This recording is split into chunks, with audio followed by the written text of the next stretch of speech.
ਵਾਹਿਗੁਰੂ ਜੀ ਕਾ ਖਾਲਸਾ ਵਾਹਿਗੁਰੂ ਜੀ ਕੀ ਫਤਿਹ। ਟੀਵੀ 84 ਦੇ ਪਲੇਟਫਾਰਮ ਦੇ ਉੱਤੇ ਅਸੀਂ ਤੁਹਾਨੂੰ ਲਗਾਤਾਰ ਦਿਖਾ ਰਹੇ ਹੈਗੇ ਹਾਂ ਕਿ 1984 ਦਾ ਸਿੱਖ ਕਤਲੇਆਮ ਸਿਰਫ ਦਿੱਲੀ ਨਹੀਂ ਪੂਰੇ ਹਿੰਦੁਸਤਾਨ ਦੇ ਅੰਦਰ ਜਿਸ ਤਰੀਕੇ ਦੇ ਨਾਲ ਸਾਡੀ ਸਿੱਖ ਕੌਮ ਦੇ ਚਿਹਰਿਆਂ ਨੂੰ ਚੁਣ ਚੁਣ ਕੇ ਪੱਗ ਤੇ ਦਾੜੀ ਵੇਖ ਕੇ ਕਿਵੇਂ ਸਾਡਾ ਕਤਲੇਆਮ ਕੀਤਾ ਗਿਆ, ਸਾਡੀਆਂ ਮਾਵਾਂ ਸਾਡੀਆਂ ਭੈਣਾਂ ਦਾ ਬਲਾਤਕਾਰ ਕੀਤਾ ਗਿਆ। ਇਤਿਹਾਸ ਦੀ ਗੱਲ ਨਾ ਕਰੀਏ, ਪਿਛਲੇ 37 ਸਾਲਾਂ ਦੇ ਅੰਦਰ ਜੋ ਘਟਨਾ ਵਾਪਰੀਆਂ ਹੈਗੀਆਂ ਨੇ, 8 ਸਾਲ ਦੀ ਬੱਚੀ ਤੋਂ ਲੈ ਕੇ 80 ਸਾਲ ਦੀਆਂ ਮਾਵਾਂ ਦੇ ਨਾਲ ਵੀ ਬਲਾਤਕਾਰ ਕੀਤਾ ਗਿਆ। ਉਨ ਹਾਲਾਤਾਂ ਦੇ ਵਿਚਕਾਰ ਜਿਨ੍ਹਾਂ ਤੇ ਘਟਨਾ ਵਾਪਰੀ ਉਹਨਾਂ ਦੀ ਗੱਲ ਬਹੁਤ ਘੱਟ ਕੀਤੀ ਜਾਂਦੀ ਹੈ ਤੇ ਸਾਡੇ ਸੋ ਕਾਲਡ ਜਿਹੜੇ ਸਿੱਖ ਲੀਡਰ ਹੈਗੇ ਨੇ ਉਹ ਇੱਕ ਦਿਖਾਵਟੀ ਤੌਰ ਦੇ ਉੱਤੇ ਆਪਣੀ 84 ਦੀਆਂ ਦੁਕਾਨਾਂ ਖੋਲ ਲੈਂਦੇ ਨੇ, ਕੈਂਡਲ ਮਾਰਚ ਹੁੰਦੇ ਨੇ, ਪ੍ਰੋਟੈਸਟ ਹੁੰਦੇ ਨੇ, ਫਾਈਲਾਂ ਸਾੜੀਆਂ ਜਾਂਦੀਆਂ ਨੇ, ਮਗਰ ਕੀ ਜਿਨ੍ਹਾਂ ਨੇ ਆਪਣੇ ਪਿੰਡੇ ਤੇ ਹੰਡਾਇਆ ਉਹਨਾਂ ਦਾ ਦਰਦ ਕਿਸੇ ਨੇ ਪੁੱਛਿਆ? ਸਾਡੀ ਕੋਸ਼ਿਸ਼ ਹੈਗੀ ਸੀ ਕਿ ਆਪਾਂ ਉਹ ਪਰਿਵਾਰ ਉਹ ਚਿਹਰਿਆਂ ਦੇ ਨਾਲ ਤੁਹਾਨੂੰ ਮਿਲਵਾਈਏ ਜਿਹੜੇ ਹਾਲੇ ਤੱਕ ਜਾਂ ਤੇ ਕੈਮਰੇ ਦੇ ਉੱਤੇ ਨਹੀਂ ਆਏ, ਜਿਨ੍ਹਾਂ ਦਾ ਦਰਦ, ਜਿਨ੍ਹਾਂ ਦੇ ਪਰਿਵਾਰਾਂ ਦੇ ਹਾਲਾਤ ਕਿਸੇ ਨੇ ਨਹੀਂ ਦੇਖੇ। ਅੱਜ ਉਚੇਚੇ ਤੌਰ ਦੇ ਉੱਤੇ ਅਸੀਂ ਪਹੁੰਚੇ ਹੈਗੇ ਹਾਂ। ਸਾਡੇ ਨਾਲ ਸਾਡੀਆਂ ਕੁਝ ਮਾਵਾਂ, ਸਾਡੀਆਂ ਕੁਝ ਭੈਣਾਂ ਜੁੜੀਆਂ ਨੇ। ਵਾਰੀ ਅਸੀਂ ਸਾਰਿਆਂ ਦੇ ਨਾਲ ਗੱਲਬਾਤ ਕਰਾਂਗੇ। ਸਭ ਤੋਂ ਪਹਿਲੇ ਬੀਬੀ ਦਰਸ਼ਨ ਕੌਰ, ਜਿਹੜੀ 84 ਦੇ ਕਤਲੇਆਮ ਦੀ ਆਪਣੇ ਟਾਈਮ ਦੇ ਅੰਦਰ ਮੁੱਖ ਗਵਾਹ ਵੀ ਰਹੇ ਨੇ, HKL ਵਕਤ ਦੇ ਖਿਲਾਫ ਜਿਨ੍ਹਾਂ ਨੇ ਕੇਸ ਵੀ ਲੜਿਆ। ਕੀ ਘਟਨਾ ਵਾਪਰੀਆਂ ਉਸ ਵੇਲੇ, ਕਿਉਂਕਿ ਇਹਨਾਂ ਨੂੰ ਸਿਕਿਉਰਿਟੀ ਵੀ ਦਿੱਤੀ ਗਈ, ਇਹਨਾਂ ਨੂੰ ਗ੍ਰਿਫਤਾਰ ਵੀ ਕੀਤਾ ਗਿਆ, ਜੇਲ੍ਹਾਂ ਵੀ ਇਹਨਾਂ ਨੇ ਭੁਗਤੀਆਂ, ਇਹ ਕੀ ਸਾਰੀ ਗੱਲਬਾਤ ਇਹਦੇ ਉੱਤੇ ਅਸੀਂ ਗੱਲ ਕਰਨੇ ਆ। ਅੱਜ ਸਾਡੇ ਨਾਲ ਭੈਣ ਜੀ ਦਰਸ਼ਨ ਕੌਰ ਜੁੜ ਚੁੱਕੇ ਨੇ। ਗੱਲ ਦੀ ਸ਼ੁਰੂਆਤ ਫਤਿਹ ਦੀ ਸੰਤ ਤੋਂ ਕਰਨੇ ਆ। ਭੈਣ ਜੀ ਵਾਹਿਗੁਰੂ ਜੀ ਕਾ ਖਾਲਸਾ ਵਾਹਿਗੁਰੂ ਜੀ ਕੀ ਫਤਿਹ ਜੀ। ਭੈਣ ਜੀ, ਜਿਸ ਤਰੀਕੇ ਦੇ ਨਾਲ 84 ਸਾਡੇ ਨਾਲ ਵਾਪਰੀ, ਲੀਡਰਾਂ ਦੀ ਗੱਲ ਅਸੀਂ ਬਾਅਦ ਚ ਕਰਾਂਗੇ, ਮਗਰ ਸਭ ਤੋਂ ਪਹਿਲੇ 84 ਵੇਲੇ ਤੁਹਾਡੇ ਤੇ ਉਸ ਸਮੇਂ ਕੀ ਬੀਤਿਆ? ਤੁਸੀਂ ਕਿੱਥੇ ਸੀ? ਪਰਿਵਾਰ ਦੇ ਕੀ ਹਾਲਾਤ ਸਨ? ਤੁਹਾਡੇ ਨਾਲ ਕੀ ਵਾਪਰਿਆ? ਵੀਰ ਜੀ, ਅਸੀਂ ਤ੍ਰਿਲੋਕਪੁਰੀ ਰਹਿੰਦੇ ਸੀ 32 ਬਲਾਕ 'ਚ। ਉੱਥੇ ਵੀਰ ਜੀ 31 ਤਰੀਕ ਨੂੰ ਇੰਦਰਾ ਗਾਂਧੀ ਦਾ ਸੁਣਿਆ ਸੀ ਅਸੀਂ ਵੀ ਇੰਦਰਾ ਗਾਂਧੀ ਮਰ ਗਈ ਹੈ, ਲੇਕਿਨ ਇਹ ਨਹੀਂ ਪਤਾ ਕਿ ਇੰਦਰਾ ਗਾਂਧੀ ਮਰਨ ਨਾਲ ਅਸੀਂ ਵੀ ਨਾਲ ਹੀ ਮਰ ਜਾਵਾਂਗੇ, ਸਾਡਾ ਪਰਿਵਾਰ ਹੀ ਮਾਰ ਦੇਣਗੇ। ਇਹ ਨਹੀਂ ਪਤਾ ਸੀ ਸਾਨੂੰ। ਅਸੀਂ ਦੇਖ ਰਹੇ ਸੀ, ਟੀਵੀਆਂ ਤੇ ਹੁੰਦੀ ਨਹੀਂ ਸੀ, ਘਰ 'ਚ ਘਰ ਬੈਠੇ ਸੀ ਅਸੀਂ। ਪਹਿਲੀ ਤਰੀਕ ਹੁੰਦੀ ਗਈ, ਦੁਪਹਿਰ ਦੇ ਬਾਅਦ ਇਹਨਾਂ ਨੇ ਮਾਰਨਾ ਸ਼ੁਰੂ ਕੀਤਾ। ਸਭ ਤੋਂ ਬਾਅਦ ਗੁਰਦੁਆਰਾ ਸਾੜ ਦਿੱਤਾ ਤ੍ਰਿਲੋਕਪੁਰੀ ਦਾ। ਉੱਥੇ ਗੁਰੂ ਗ੍ਰੰਥ ਦੇ ਸਾਹਿਬ, ਜਿਹੜਾ ਉੱਥੇ ਗੁਰੂ ਗ੍ਰੰਥ ਸਾਹਿਬ ਸੀ, ਉਹਨੂੰ ਲਿਆਏ ਬਾਹਰ ਚੱਕ ਕੇ। ਉੱਥੇ ਉਹਨਾਂ ਦੇ ਉੱਤੇ ਲੱਤਾਂ ਮਾਰੀਆਂ, ਉਹਨਾਂ ਨੇ ਪਿਸ਼ਾਬ ਕੀਤਾ, ਲੈਟਰਿੰਗ ਵੀ ਕੀਤੀ, ਉਹਨਾਂ ਨੂੰ ਠੁੱਡੇ ਮਾਰ ਕੇ ਉਹਨਾਂ ਨੂੰ ਰਿੜਾਏ ਗਏ। ਫਿਰ ਉਸ ਤੋਂ ਬਾਅਦ ਇਹਨਾਂ ਨੇ ਘਰ 'ਚ ਫਿਰ ਹਮਲੇ ਕਰਨਾ ਸ਼ੁਰੂ ਕਰ ਦਿੱਤੇ। ਫਿਰ ਜਿਹੜਾ ਕੋਈ ਸਿੱਖ ਨਜ਼ਰ ਆ ਰਿਹਾ ਸੀ ਉਹਨਾਂ ਨੂੰ ਐਸੇ ਜਿੰਦਾ ਜਲਾ ਰਹੇ ਸੀ। ਫਿਰ ਸਾਡੇ ਸਾਹਮਣੇ ਘਰ ਸੀ, ਸਾਡਾ ਸੜਕ ਦੇ ਉੱਤੇ ਹੀ ਘਰ ਸੀ, ਉਹ ਇੱਕ ਸਿੱਖ ਜਾ ਰਿਹਾ ਸੀ, ਉਹਨੂੰ ਫੜ ਕੇ ਇਹਨਾਂ ਨੇ ਮਿੱਟੀ ਦਾ ਤੇਲ ਪਾ ਕੇ, ਪਹਿਲਾਂ ਤੇ ਲਾਠੀਆਂ ਮਾਰੀਆਂ, ਤੇਲ ਪਾ ਕੇ ਉਹਨੂੰ ਜਿੰਦੇ ਨੂੰ ਸਾੜ ਦਿੱਤਾ। ਉਹ ਮੈਂ ਪਹਿਲੀ ਵਾਰ ਨਜ਼ਾਰਾ ਦੇਖਿਆ ਕਿ ਇਹ ਹੈ ਕੀ ਚੀਜ਼, ਕਿਉਂ ਕਰ ਰਹੇ ਨੇ ਇਸ ਤਰ੍ਹਾਂ। ਮੈਨੂੰ ਨਹੀਂ ਪਤਾ ਸੀ ਵੀਰ ਜੀ ਕਿ ਇਹ ਅੱਜ ਇਸ ਵੀਰ ਜੀ ਸੜ ਰਹੇ ਨੇ ਕਿ ਇਹ ਜਿਹੜਾ ਇਹਨਾਂ ਦੇ ਨਾਲ ਹੋ ਰਿਹਾ ਉਹ ਸਾਡੇ ਨਾਲ ਹੀ ਹੋ ਜਾਏਗਾ, ਸ਼ਾਮ ਤੱਕ ਰਾਤ ਤੱਕ ਸਾਡੇ ਨਾਲ ਵੀ ਹੋ ਜਾਏਗਾ। ਇਹ ਨਹੀਂ ਅਸੀਂ ਸੋਚਿਆ ਸੀ। ਰਾਤ ਪੈਂਦੇ ਹੀ ਉਹ ਸਾਡੇ ਨਾਲ ਵੀ ਇਸ ਤਰ੍ਹਾਂ ਹੀ ਹੋਇਆ ਵੀਰ ਜੀ। ਮੈਂ ਤੁਹਾਨੂੰ ਕੀ ਦੱਸਾਂ, ਮੇਰੇ ਪਤੀ ਉੱਧਰ ਬੈਠੇ ਸੀ, ਉਹ ਟਾਂਡ ਦੇ ਉੱਤੇ ਚੜਾ ਲਿਆ ਉਹਨਾਂ ਨੇ, ਉਤਾਰ ਕੇ ਮੇਰੇ ਆਦਮੀ ਨੂੰ ਬਾਹਰ ਲੈ ਕੇ ਆਏ, ਵਾਲਾਂ ਨਾਲ ਖਿੱਚ ਕੇ ਲੈ ਕੇ ਆਏ। ਮੇਰੇ ਪਤੀ ਦੇ ਵਾਲ ਵੀ ਵੱਡੇ ਸੀ, ਖਿੱਚ ਕੇ ਲੈ ਕੇ ਆਏ, ਉਹਨੂੰ ਡੰਡੇ ਮਾਰ ਕੇ ਉਹਦੇ ਉੱਤੇ ਰਜਾਈ ਪਾਈ, ਮੰਜਾ ਪਾਇਆ, ਫਿਰ ਟਾਇਰ ਪਾ ਦਿੱਤਾ। ਮੇਰੇ ਆਦਮੀ ਤੜਪਦੇ ਰਹੇ। ਮੇਰੇ ਗੋਦ 'ਚ ਮੇਰਾ ਬੱਚਾ ਸੀ 15-20 ਦਿਨ ਦਾ, ਉਹ ਮੈਂ ਇੱਕ ਬੰਦੇ ਦੇ ਪੈਰ ਫੜ ਲਏ, ਉਹ ਮੇਰੇ ਬੱਚਾ ਵਿਛੜ ਗਿਆ। ਉਹ ਮੈਨੂੰ 3 ਦਿਨਾਂ ਬਾਅਦ ਮੈਨੂੰ ਫਰਸ ਬਾਜ਼ਾਰ ਕੈਂਪ 'ਚ ਮਿਲਿਆ ਤੇ ਮੇਰੇ ਆਦਮੀ ਨੂੰ ਮੇਰੇ ਸਾਹਮਣੇ ਜਿੰਦਾ ਜਲਾ ਦਿੱਤਾ। ਮੇਰੇ ਪਤੀ ਨੂੰ, ਮੇਰੇ ਜੇਠ ਸੀ, ਉਹਨੂੰ ਤਲਵਾਰ ਮਾਰੀ, ਉਹਦੀ ਆਂਤੜੀਆਂ ਬਾਹਰ ਕੱਢ ਦਿੱਤੀਆਂ। ਅਸੀਂ ਉਹਨੂੰ ਆਂਤੜੀਆਂ ਹੱਥਾਂ ਦੇ ਨਾਲ ਅੰਦਰ ਪੇਟ ਦੇ ਅੰਦਰ ਕਰਕੇ ਉਹਨੂੰ ਚੁੰਨੀਆਂ ਬੰਨ੍ਹ ਕੇ ਤੇ ਇੱਕ ਟਰੰਕ ਸੀ ਉਹਦੇ ਨਾਲ ਟੇਕ ਲਗਾ ਕੇ ਮੇਰੇ ਜੇਠ ਨੂੰ ਉੱਤੇ ਬਿਠਾ ਦਿੱਤਾ। ਮੇਰੇ ਨਨਾਣ ਦੇ ਮੁੰਡੇ ਦੀ 2 ਤਰੀਕ ਦਾ ਵਿਆਹ ਸੀ, ਉਹਨੂੰ ਵੀ ਸੂਟ ਪਾਇਆ, ਅਸੀਂ ਗੁੱਤਾਂ ਕੀਤੀਆਂ, ਉਹਨੂੰ ਵੀ ਨਹੀਂ ਛੱਡਿਆ। ਕੁਛ ਬੰਬੇ ਤੋਂ ਮਹਿਮਾਨ ਆਏ ਸੀ, ਉਹਨਾਂ ਨੂੰ ਵੀ ਮਾਰ ਦਿੱਤਾ। ਮੇਰੇ ਨਣਦੋਈ, ਮੇਰੇ ਸੱਸ ਸੀ, ਦੋਨੋਂ ਭੈਣਾਂ ਸੀ ਘਰ 'ਚ, ਉਹਦੇ 2 ਮੁੰਡੇ ਸੀ, ਉਹਦੇ 2 ਮੁੰਡੇ ਫੜ ਕੇ, ਔਰ 3 ਵੀਲਰ ਪਿਆ ਸੀ, ਉਹਨੂੰ ਵੀ ਅੱਗ ਲਗਾ ਦਿੱਤੀ, 3 ਵੀਲਰ ਨੂੰ ਵੀ ਅੱਗ ਲਗਾ ਦਿੱਤੀ। ਇਸ ਕਰਕੇ ਸਾਡੇ 12 ਬੰਦਿਆਂ ਨੂੰ ਇਹਨਾਂ ਨੇ ਮਾਰ ਦਿੱਤਾ। ਅਗਰ ਸਰਕਾਰ ਸੋਚਦੀ 84 ਦੇ ਵਿੱਚ ਉਹਨਾਂ ਨੂੰ ਸਜ਼ਾ ਮਿਲ ਜਾਂਦੀ ਤੇ ਇਹ ਜਗ੍ਹਾ ਜਿਹੜੀ 84 ਹੋ ਰਹੀ ਹੈ ਨਾ, ਕਦੀ ਕਰੋਨਾ ਆ ਜਾਂਦਾ, ਕਦੀ 84 ਹੋ ਜਾਂਦੀ ਹੈ, ਫਿਰ ਸਰਕਾਰ ਨੂੰ ਯਾਦ ਆਂਦੀ ਹੈ ਕਿ ਦੁਬਾਰਾ 84 ਹੋ ਗਈ, ਦੁਬਾਰਾ 84 ਹੋ ਗਈ। 84 ਨੂੰ ਦੁਬਾਰਾ ਤੁਸੀਂ ਕਿਉਂ ਆਣ ਦਿੱਤਾ? ਕਦੀ ਕਿਤੇ 20 ਮਾਰ ਰਹੇ ਨੇ, ਕਦੀ ਕਿਤੇ 50 ਮਾਰ ਰਹੇ ਨੇ, ਕਿਉਂ ਮਾਰਦੇ ਨੇ? ਇਨਸਾਨ ਹੀ ਇਨਸਾਨ ਨੂੰ ਮਾਰ ਰਿਹਾ ਹੈ। ਇਨਸਾਨ ਕਿਉਂ ਮਾਰ ਰਿਹਾ ਹੈ ਇਨਸਾਨ ਨੂੰ? ਅਸੀਂ ਕੋਈ ਸਿੱਖ ਹੈਗੇ ਸੀ ਪਰ ਕਿਸੇ ਦੇ ਵੈਰੀ ਨਹੀਂ ਸੀ। ਜਦੋਂ ਇੰਦਰਾ ਗਾਂਧੀ ਨੂੰ ਬੇਅੰਤ ਸਿੰਘ ਸਤਵੰਤ ਸਿੰਘ ਨੇ ਮਾਰਿਆ, ਉਹਨਾਂ ਨੂੰ ਦੋਨਾਂ ਨੂੰ ਫਾਂਸੀ ਦਿੱਤੀ ਗਈ, ਫਿਰ ਸਾਡਾ ਕੀ ਕਸੂਰ ਸੀ? ਰਾਜੀਵ ਗਾਂਧੀ ਨੇ ਵੀ ਗਿਆ, ਬੜਾ ਪੇੜ ਕੋਈ ਗਿਰਤਾ ਹੈ ਤਾਂ ਧਰਤੀ ਹਿਲਤੀ ਹੈ। ਧਰਤੀ ਸਿੱਖਾਂ ਵਾਸਤੇ ਹਿਲਾਈ ਇਹਨਾਂ ਨੇ ਮੀਟਿੰਗਾਂ ਕੀਤਾ, ਸਭ ਕੁਝ ਕੀਤੀ, ਸਾਡੇ ਹੀ ਬੰਦੇ ਮਾਰੇ। ਅਸੀਂ ਕਸੂਰ ਸਾਡਾ ਕੀ ਸੀ ਜੇ ਸਾਡੇ ਬੰਦੇ ਮਾਰੇ? ਅਗਰ ਇਹ 84 ਦੇ ਵਿੱਚ ਕੇਸ ਉਹਨਾਂ ਨੂੰ ਸਜ਼ਾ ਦਿੰਦੇ ਉਹਨਾਂ ਵਾਸਤੇ ਚੌੜੀ ਸੜਕਾਂ, ਇੱਕ ਸੱਜਣ ਕੁਮਾਰ ਨੂੰ ਕੱਲੇ ਨੂੰ ਸਜ਼ਾ ਮਿਲਣ ਵਾਸਤੇ, ਜਿਹੜੀ ਇਹ ਕਹਿੰਦੇ ਨੇ ਨਾ ਸੱਜਣ ਕੁਮਾਰ ਨੂੰ ਸਜ਼ਾ ਹੋਈ, ਇੱਕ ਬੰਦੇ ਸਜ਼ਾ ਹੋਈ ਤੇ ਉਹਦੇ ਨਾਲ ਸਾਡਾ ਕੋਈ ਇਨਸਾਫ ਥੋੜਾ ਮਿਲਿਆ ਸਾਨੂੰ? ਨਾ ਸਾਡਾ ਮਨ ਠੰਡਾ ਹੋਇਆ, ਨਾ ਇਨਸਾਫ ਮਿਲਿਆ।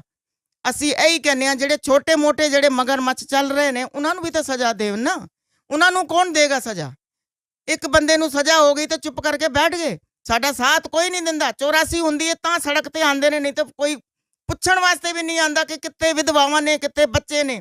ਸਾਡੇ ਬੱਚਿਆਂ ਨੂੰ ਕਿਹਾ ਇਹਨਾਂ ਨੇ ਨੌਕਰੀ ਮਿਲੇਗੀ, ਕਹਿੰਦੇ ਨੇ ਇਹਨਾਂ ਨੇ ਕਹਿਣਾ ਆਸਾਨ ਹੈ, ਪਰ ਇਹ ਕਹਿੰਦੇ 5 ਲੱਖ ਦਿੱਤਾ, 3 ਲੱਖ ਦਿੱਤਾ। ਸਾਡੇ ਬੰਦਿਆਂ ਦੀ ਅੱਜ ਕੋਈ ਮਰਦਾ ਹੈ ਉਹਨਾਂ ਨੂੰ ਕਰੋੜ ਰੁਪਇਆ ਦਿੰਦੇ ਨੇ।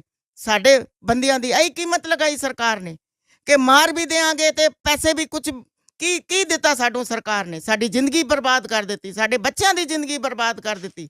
ਹੋਰ ਕੀ ਚਾਹੀਦਾ ਸਰਕਾਰ ਨੂੰ?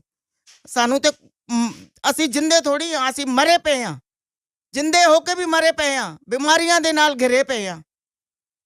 ਸਾਰੇ ਬੰਦੇ ਮਾਰ ਦਿੱਤੇ, ਸਾਨੂੰ ਕੋਈ ਇਨਸਾਫ ਨਹੀਂ ਮਿਲਿਆ। 37 ਸਾਲ ਹੋ ਗਏ ਨੇ ਰੋਂਦੇ ਪਿੱਟਦੇ ਮਰਦੇ ਕਰਦੇ, ਕੋਰਟ ਵਿੱਚ ਵੀ ਖੜੇ ਹੋਏ, ਜਗ੍ਹਾ ਅਸੀਂ ਜਾ ਕੇ ਖੜੇ ਹੋਇਆ, ਪਰ ਸਾਨੂੰ ਕੋਈ ਸਰਕਾਰ ਨੇ ਇਨਸਾਫ ਨਹੀਂ ਦਿੱਤਾ। ਮੈਂ ਅੱਜ ਵੀ ਪੁੱਛਣਾ ਚਾਹੁੰਦੀ ਹਾਂ, ਕੇਜਰੀਵਾਲ ਸਰਕਾਰ ਨੂੰ ਵੀ ਪੁੱਛਣਾ ਚਾਹੁੰਦੀ ਹਾਂ। ਇਲੈਕਸ਼ਨ ਤੋਂ ਪਹਿਲਾਂ ਇਹ ਕਹਿ ਰਹੇ ਸੀ ਕਿ ਵੀ ਅਸੀਂ ਜਿਹੜੇ ਕਾਤਿਲ ਨੇ ਉਹਨਾਂ ਨੂੰ ਸਜ਼ਾ ਦਿਵਾਵਾਂਗੇ। ਮੋਦੀ ਸਾਹਿਬ ਨੂੰ ਵੀ ਪੁੱਛਣਾ ਚਾਹੁੰਦੀ ਹਾਂ ਕਿ ਸਾਡਾ ਕਸੂਰ ਕੀ ਸੀ ਜੇ ਸਾਨੂੰ ਤੁਸੀਂ ਘਰ ਤੋਂ ਬੇਘਰ ਕਰ ਦਿੱਤਾ, ਤੁਸੀਂ ਅਨਾਥ ਬਣਾ ਦਿੱਤਾ ਸਾਡੇ ਬੱਚਿਆਂ ਨੂੰ, ਸਾਨੂੰ ਅਨਾਥ ਬਣਾ ਦਿੱਤਾ। ਇਹ ਕੋਈ ਜੀਣਾ ਹੈ? ਇਹਨੂੰ ਜੀਣਾ ਕਹਿੰਦੇ ਨੇ ਕੋਈ? ਸਾਡੀ ਤੇ ਬਿਲਕੁਲ ਜ਼ਿੰਦਗੀ ਖਤਮ ਹੋ ਗਈ ਹੈ।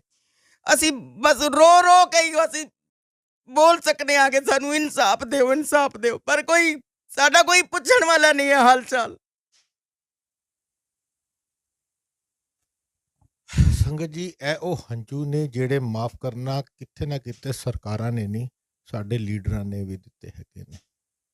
ਤਕਲੀਫ ਹੁੰਦੀ ਹੈ ਇਹੋ ਜਿਹੇ ਇੰਟਰਵਿਊਜ਼ ਕਰਨ ਵੇਲੇ ਕਿ ਅਸੀਂ ਆਪਣੀਆਂ ਉਹਨ ਮਾਵਾਂ ਉਹਨੂੰ ਭੈਣਾਂ ਦੇ ਜ਼ਖਮਾਂ ਨੂੰ ਕੁਰੇਦਦੇ ਹੈਗੇ ਆ, ਪੁਰਾਣੀਆਂ ਗੱਲਾਂ ਯਾਦ ਕਰਦੇ ਆ।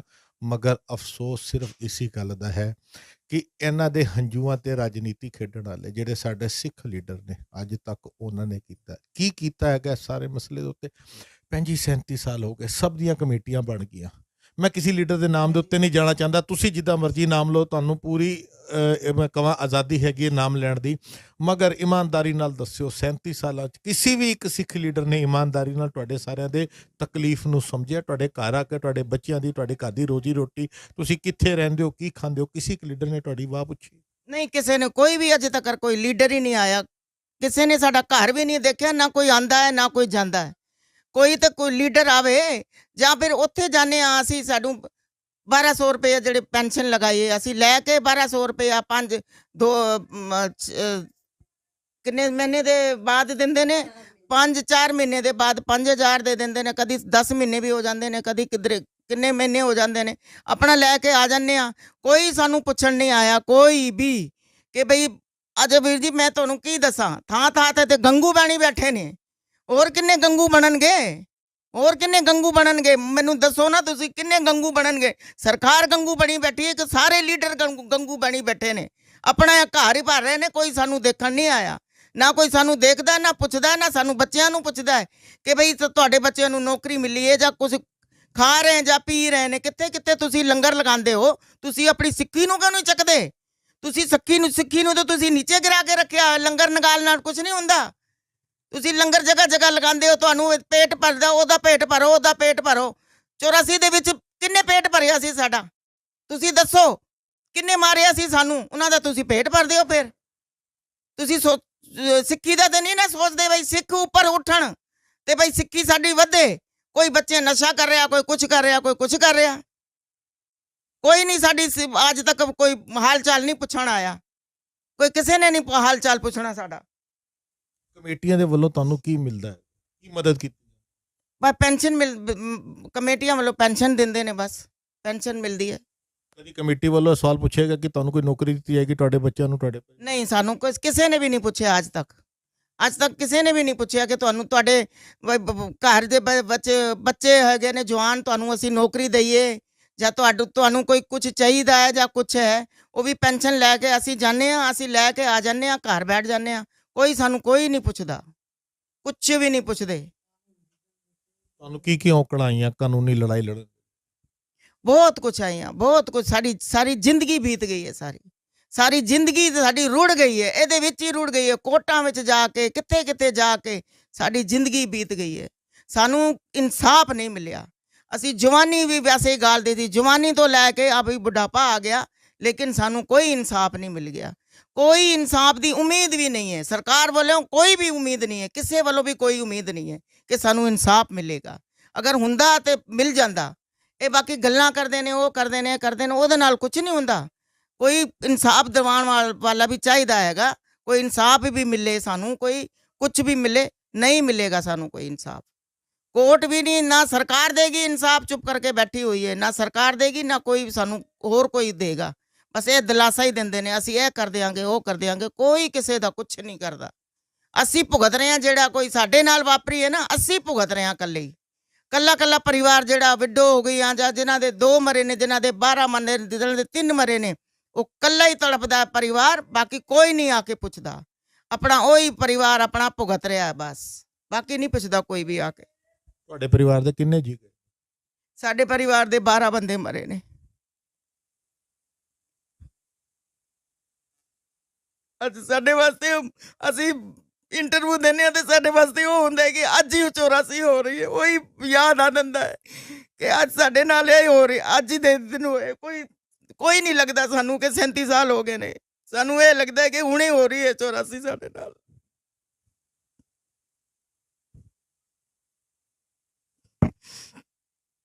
ਜਿਹੜੇ ਗਏ ਨੇ ਉਹਨਾਂ ਦੀ ਯਾਦ ਤੇ ਆਂਦੀ ਹੈ, ਬੱਚੇ ਵੀ ਯਾਦ ਕਰਦੇ ਨੇ। ਮੈਨੂੰ ਸਾਨੂੰ ਕੁਝ ਹੋ ਜਾਂਦਾ ਤੇ ਬੱਚੇ ਕਹਿੰਦੇ मम्मी पापा देखे नहीं है, मम्मी आपको नहीं होना चाहिए कुछ। ਕੀ ਕਰੀਏ, ਆਪਣੇ ਮਨ ਨੂੰ ਮਾਰ ਕੇ ਬੈਠ ਜਾਈਦਾ। ਕਦੀ ਕੀ ਰੋਜ਼ ਯਾਦ ਆਉਂਦੇ ਨੇ ਕਿ ਸਾਡੇ ਨਾਲ ਹੋਇਆ ਕੀ ਹੈ, ਅਸੀਂ ਕਿਸੇ ਦਾ ਕੀ ਵਿਗਾੜਿਆ ਸੀ ਕਿ ਸਾਡੇ ਪਰਿਵਾਰ ਖਤਮ ਕਰ ਦਿੱਤੇ। ਸਾਡਾ ਕਸੂਰ ਕੀ ਸੀ? ਅਸੀਂ ਕਿਹਦੇ ਕੋਲ ਜਾ ਕੇ ਪੁੱਛੀਏ ਕਿ ਸਾਡਾ ਕਸੂਰ ਕੀ ਸੀ? ਜਿਹੜੇ ਬੰਦੇ ਸਾਡੇ ਮਾਰ ਦਿੱਤੇ, ਜਿੰਦੇ ਸਾੜ ਦਿੱਤੇ, ਸਾਡਾ ਕੀ ਕਸੂਰ ਸੀ? ਉਹ ਤੇ ਬੇਕਸੂਰ ਮਰੇ ਨਾ ਵਿਚਾਰੇ।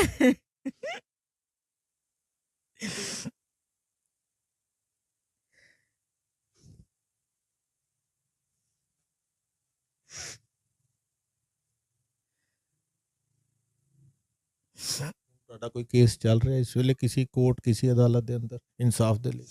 ਨਹੀਂ।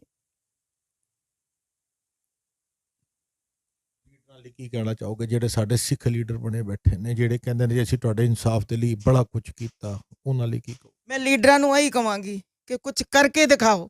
ਬੋਲਣ ਨਾਲ ਕੁਝ ਨਹੀਂ ਹੁੰਦਾ। ਅਗਰ ਕਰਨਾ ਹੈ ਸਾਡੇ ਨਾਲ, ਜਿਹੜੇ ਵਿਧਵਾਵਾਂ ਨੇ ਉਹਨਾਂ ਦੇ ਘਰ ਤੁਸੀਂ ਨਹੀਂ ਜਾ ਸਕਦੇ, ਕਿਸੇ ਨੂੰ ਭੇਜੋ। ਤੁਹਾਡੇ ਵਾਸਤੇ ਬਹੁਤ ਕੁਝ, ਤੁਹਾਡਾ ਭੰਡਾਰਾ ਭਰਿਆ ਹੋਇਆ ਹੈ। ਉਹਨਾਂ ਨੂੰ ਪੁੱਛੋ ਜਾ ਕੇ ਕੀ ਚਾਹੀਦਾ ਹੈ, ਕੀ ਨਹੀਂ। ਉਹਨਾਂ ਦੇ ਬੱਚਿਆਂ ਨੂੰ ਨੌਕਰੀ ਦਿਓ। ਉਹਨਾਂ ਦੇ ਨਾਲ ਉਹਨਾਂ ਨੂੰ ਪੁੱਛੋ ਜਾ ਕੇ ਕਿ ਕੀ ਚਾਹੀਦਾ ਹੈ ਤੁਹਾਨੂੰ। ਘਰ 'ਚ ਕੋਈ ਹੈ ਜਾਂ ਨਹੀਂ ਹੈ। ਜਿਨ੍ਹਾਂ ਦੇ ਨਾਲ ਬੀਤੀ ਹੈ ਨਾ, ਉਹਨਾਂ ਨੂੰ ਹੀ ਪਤਾ ਹੈ ਕਿ ਉਹ ਕਿਸ ਤਰ੍ਹਾਂ ਗੁਜ਼ਾਰਾ ਕਰ ਰਹੇ ਨੇ ਆਪਣਾ। ਮੈਂ ਲੀਡਰਾਂ ਨੂੰ ਇਹੀ ਕਹਾਂਗੀ ਕਿ ਤੁਸੀਂ ਜਾ ਕੇ ਤੇ ਨਿਕਲ ਕੇ ਤੇ ਦੇਖੋ, ਉਹਨਾਂ ਦੇ ਘਰ ਤੇ ਆ ਕੇ ਦੇਖੋ। ਕਦੀ ਆਇਓ ਪੁੱਛਣ ਨਾਲ ਬਈ ਕੀ ਹਾਲ ਹੈ, ਕੀ ਹਾਲ ਚਾਲ ਹੈ ਤੁਹਾਡਾ। ਭੈਣ ਜੀ, ਅਗਰ ਮੈਂ ਤੁਹਾਡੇ ਘਰ ਦੀ ਜ਼ਿਕਰ ਕਰਾਂ ਤੇ ਘਰ ਦਾ ਖਰਚਾ ਕਿਵੇਂ ਚੱਲਦਾ ਹੈ? ਘਰ 'ਚ ਕੌਣ ਕਮਾਉਣ ਵਾਲਾ? ਮੇਰਾ ਮੁੰਡਾ 3 ਵੀਲਰ ਚਲਾਉਂਦਾ ਹੈ, ਕਿਰਾਏ ਦਾ ਆਟੋ ਚਲਾਉਂਦਾ ਹੈ। 2 ਮੁੰਡੇ ਮੇਰੇ ਘਰ ਬੈਠੇ ਹੋਏ ਨੇ। ਕਰੋਨਾ ਕਰਕੇ ਉਹਨਾਂ ਦਾ ਕੰਮ ਵੀ ਛੁੱਟ ਗਿਆ, ਮੇਰੇ ਬੱਚਿਆਂ ਦਾ। 3 ਵੀਲਰ ਚਲਾਉਂਦਾ ਹੈ ਉਹ, ਜਿਹੜਾ ਕਮਾ ਕੇ ਲੈ ਕੇ ਆਂਦਾ ਹੈ। ਪਰ ਉਹਦੇ ਵਾਸਤੇ ਅਸੀਂ ਉਹਦੇ ਨਾਲ ਹੀ ਗੁਜ਼ਾਰਾ ਕਰ ਰਹੇ ਹਾਂ। ਇੱਕ ਸਵਾਲ ਮੈਂ ਜ਼ਰੂਰ ਪੁੱਛਾਂਗਾ, ਹੋ ਜਿਹੜੀਆਂ ਆਪਾਂ ਆਪਣੀਆਂ ਮਾਵਾਂ ਭੈਣਾਂ ਦੇ ਨਾਲ ਗੱਲ ਕਰਨੀ, ਇਸ ਸਵਾਲ ਉਹਨਾਂ ਤੋਂ ਹੀ ਪੁੱਛਾਂਗੇ। ਪਿਛਲੇ 37 ਸਾਲਾਂ ਦੇ ਅੰਦਰ ਕਈ ਜਥੇਬੰਦੀਆਂ ਕਹਿ ਲਈਏ, ਕਈ ਗਰੁੱਪਾਂ ਕਹਿ ਲਈਏ, ਬਾਹਰੋਂ ਦੀ ਕਰੋੜਾਂ ਅਰਬਾਂ ਰੁਪਈਆ ਆਇਆ ਤੁਹਾਡੇ ਵਿਧਵਾਵਾਂ ਦੇ ਨਾਮ ਦੇ ਉੱਤੇ, 84 ਦੇ ਕਤਲੇਆਮ ਪੀੜਤਾਂ ਦੇ ਨਾਮ ਦੇ ਉੱਤੇ। ਤੇ ਤੁਹਾਡੇ ਕੋਲ ਕਦੀ ਇੰਡੀਆ ਦੇ ਬਾਹਰੋਂ ਦੀ ਕੋਈ ਪੈਸਾ ਆਇਆ ਕਿਸੇ ਨੇ ਤੁਹਾਡੇ ਤੱਕ ਮਦਦ ਕੀਤੀ? ਨਹੀਂ ਵੀਰ ਜੀ, ਸਾਡੀ ਕੋਈ ਕਿਸੇ ਨੇ ਨਹੀਂ ਮਦਦ ਕੀਤੀ। ਨਾ ਕੋਈ ਬਾਹਰੋਂ ਪੈਸਾ ਆਇਆ, ਨਾ ਸਾਡੀ ਕੋਈ ਕਿਸੇ ਨੇ ਮਦਦ ਕੀਤੀ ਹੈ। ਅਜੇ ਤੱਕ ਕਿਸੇ ਨੇ ਵੀ ਨਹੀਂ ਮਦਦ ਕੀਤੀ। ਬਸ ਇਹੀ ਜਿਹੜਾ ਪੈਨਸ਼ਨ ਮਿਲਦੀ ਹੈ ਗੁਰਦੁਆਰੇ ਤੋਂ, ਆਹੀ ਮਿਲਦੀ ਹੈ ਬਸ। ਬਾਕੀ ਨਹੀਂ ਕਿਸੇ ਨੇ ਵੀ ਮਦਦ ਕੀਤੀ ਸਾਡੀ। ਕਿੰਨਾ ਪੈਸਾ ਆਂਦਾ ਹੈ, ਕਿੱਥੇ ਜਾਂਦਾ ਹੈ, ਕੋਈ ਸਾਨੂੰ ਪਤਾ ਨਹੀਂ ਹੈ। ਆਪਣੇ ਘਰ 'ਚ ਹੀ ਰਹਿੰਦੇ ਆ, ਇਸ ਕਰਕੇ ਤੇ ਕਹਿੰਦੇ ਆ ਕੋਈ ਸਾਨੂੰ ਪੁੱਛਦਾ ਹੀ ਨਹੀਂ ਹੈ। ਜਿਹੜਾ ਪੈਸਾ ਆਂਦਾ ਹੈ, ਕਿਹਦੇ ਕੋਲ ਆਂਦਾ ਹੈ, ਕਿਹਦੇ ਕੋਲ ਜਾਂਦਾ ਹੈ, ਉਹ ਸਾਨੂੰ ਕੋਈ ਪਤਾ ਨਹੀਂ ਹੈ ਨਾ। ਜੀ ਤੁਸੀਂ ਆਪਣੀ ਗੱਲ ਪੂਰੀ ਕਰੋ, ਮਾਫੀ ਚਾਹੁੰਦਾ, ਕਿਉਂਕਿ ਮੇਰੇ ਦਿਲ 'ਚ ਬੜੇ ਸਵਾਲ ਆ ਰਹੇ ਨੇ। ਮੀਡੀਆ ਦੇ ਅੰਦਰ ਬੜੀਆਂ ਗੱਲਾਂ ਹੁੰਦੀਆਂ ਜੀ, ਅਸੀਂ ਇੰਨਾ ਪੈਸਾ ਭੇਜਿਆ, ਅਸੀਂ ਇੰਡੀਆ ਦੇ ਕਤਲੇਆਮ ਪੀੜਤਾਂ ਦੇ ਲਈ, ਵਿਧਵਾਵਾਂ ਦੇ ਲਈ ਪੈਸਾ ਭੇਜਿਆ। ਤੁਸੀਂ ਕਹਿ ਰਹੇ ਹੋ ਤੁਹਾਡੇ ਕੋਲ ਕਦੀ ਵੀ ਪਿਛਲੇ 37, ਮੈਂ ਅੱਜ ਦੀ ਗੱਲ ਨਹੀਂ ਕਰ ਰਿਹਾ, ਪਿਛਲੇ 15-20 ਸਾਲਾਂ ਦੀ ਗੱਲ ਕਰ ਰਿਹਾ ਹੈਗਾ, ਤੁਹਾਡੇ ਕੋਲ ਕਿਸੇ ਪਾਸੋਂ ਕੁਝ ਨਹੀਂ ਆਇਆ? ਨਹੀਂ, ਕਿਸੇ ਪਾਸੇ ਕੁਝ ਨਹੀਂ ਆਇਆ, ਸਾਨੂੰ ਕੋਈ ਦਿੰਦਾ ਹੀ ਨਹੀਂ ਹੈ ਨਾ ਕੁਛ ਹੈ। ਬਾਕੀ ਗੁਰਦੁਆਰਾ ਪ੍ਰਬੰਧ ਕਮੇਟੀ ਜਿਹੜੀ ਪੈਨਸ਼ਨ ਹੈ ਉਹ ਜ਼ਰੂਰ ਆਂਦੀ ਹੈ ਸਾਡੇ ਕੋਲ। ਉਹ ਕਦੋਂ ਤੋਂ ਸ਼ੁਰੂ? ਉਹ ਹੈ 4 ਸਾਲ 5 ਸਾਲ ਹੋ ਗਏ, 5 ਸਾਲ ਹੋ ਗਏ। ਜਦੋਂ ਜੀਕੇ ਆਇਆ ਸੀ ਨਾ, ਬੰਦ ਸੀ ਪੈਨਸ਼ਨ। ਪਹਿਲਾਂ ਮਿਲਦੀ ਸੀ 400 ਰੁਪਏ, ਫਿਰ ਬੰਦ ਕਰ ਦਿੱਤੀ ਸੀ। ਫਿਰ ਜੀਕੇ ਆਇਆ, ਫਿਰ ਚਾਲੂ ਹੋ ਗਈ, ਫਿਰ ਹੁਣ ਤੱਕ ਚਾਲੂ ਹੈ ਪੈਨਸ਼ਨ। ਉਹਨਾਂ ਨੇ 1250 ਰੁਪਇਆ ਕੀਤਾ ਇੱਕ ਵਿਧਵਾ ਦਾ। ਕਮੇਟੀ ਵੱਲੋਂ ਤੁਹਾਨੂੰ ਬੇਸ਼ੱਕ ਪੈਨਸ਼ਨ ਦਿੱਤੀ ਜਾਂਦੀ ਹੈਗੀ ਹੈ, ਤੁਸੀਂ ਦੱਸ ਰਹੇ ਹੋ ਮਨਜੀਤ ਸਿੰਘ ਜੀਕੇ ਦੇ ਵੇਲੇ ਸ਼ੁਰੂ ਹੋਈ ਹੈ, ਉਸ ਤੋਂ ਬਾਅਦ ਹੁਣ ਤੱਕ ਚੱਲ ਰਹੀ ਹੈਗੀ ਹੈ। ਮਗਰ ਕਿਆ ਕਦੀ ਕਿਸੇ ਵੀ ਕਮੇਟੀ ਦੇ ਪ੍ਰਧਾਨੋਂ, ਚਾਹੇ ਕਾਂਗਰਸ ਪਾਰਟੀ ਦੀ ਗੱਲ ਕਰ ਲਈਏ, ਮਤਲਬ ਪਰਮਜੀਤ ਸਿੰਘ ਸਰਨਾ ਦੀ ਗੱਲ ਕਰ ਲਈਏ, ਮਨਜੀਤ ਸਿੰਘ ਜੀਕੇ ਦੀ ਗੱਲ ਕਰ ਲਈਏ, ਹੁਣ ਮਨਜਿੰਦਰ ਸਿੰਘ ਸਿਰਸਾ ਨੇ, ਕਦੀ ਇਹਨਾਂ ਨੇ ਆਪਣੀ ਕੋਈ ਟੀਮ ਤੁਹਾਡੇ ਸਾਰੇ ਪਰਿਵਾਰਾਂ ਦੇ ਘਰ ਭੇਜੀ ਕਿ ਤੁਸੀਂ ਕਿਨ ਹਾਲਾਤਾਂ 'ਚ ਜੀ ਰਹੇ ਹੋ, ਤੁਹਾਡੇ ਪਰਿਵਾਰ ਦਾ ਖਰਚਾ ਕਿਵੇਂ ਚੱਲ ਰਿਹਾ, ਘਰ ਦੀ ਕੰਡੀਸ਼ਨ ਕੀ ਹੋ ਜੀ ਹੈ? ਨਹੀਂ ਵੀਰ ਜੀ, ਕਦੀ ਵੀ ਨਹੀਂ ਭੇਜੀ, ਕਦੀ ਵੀ।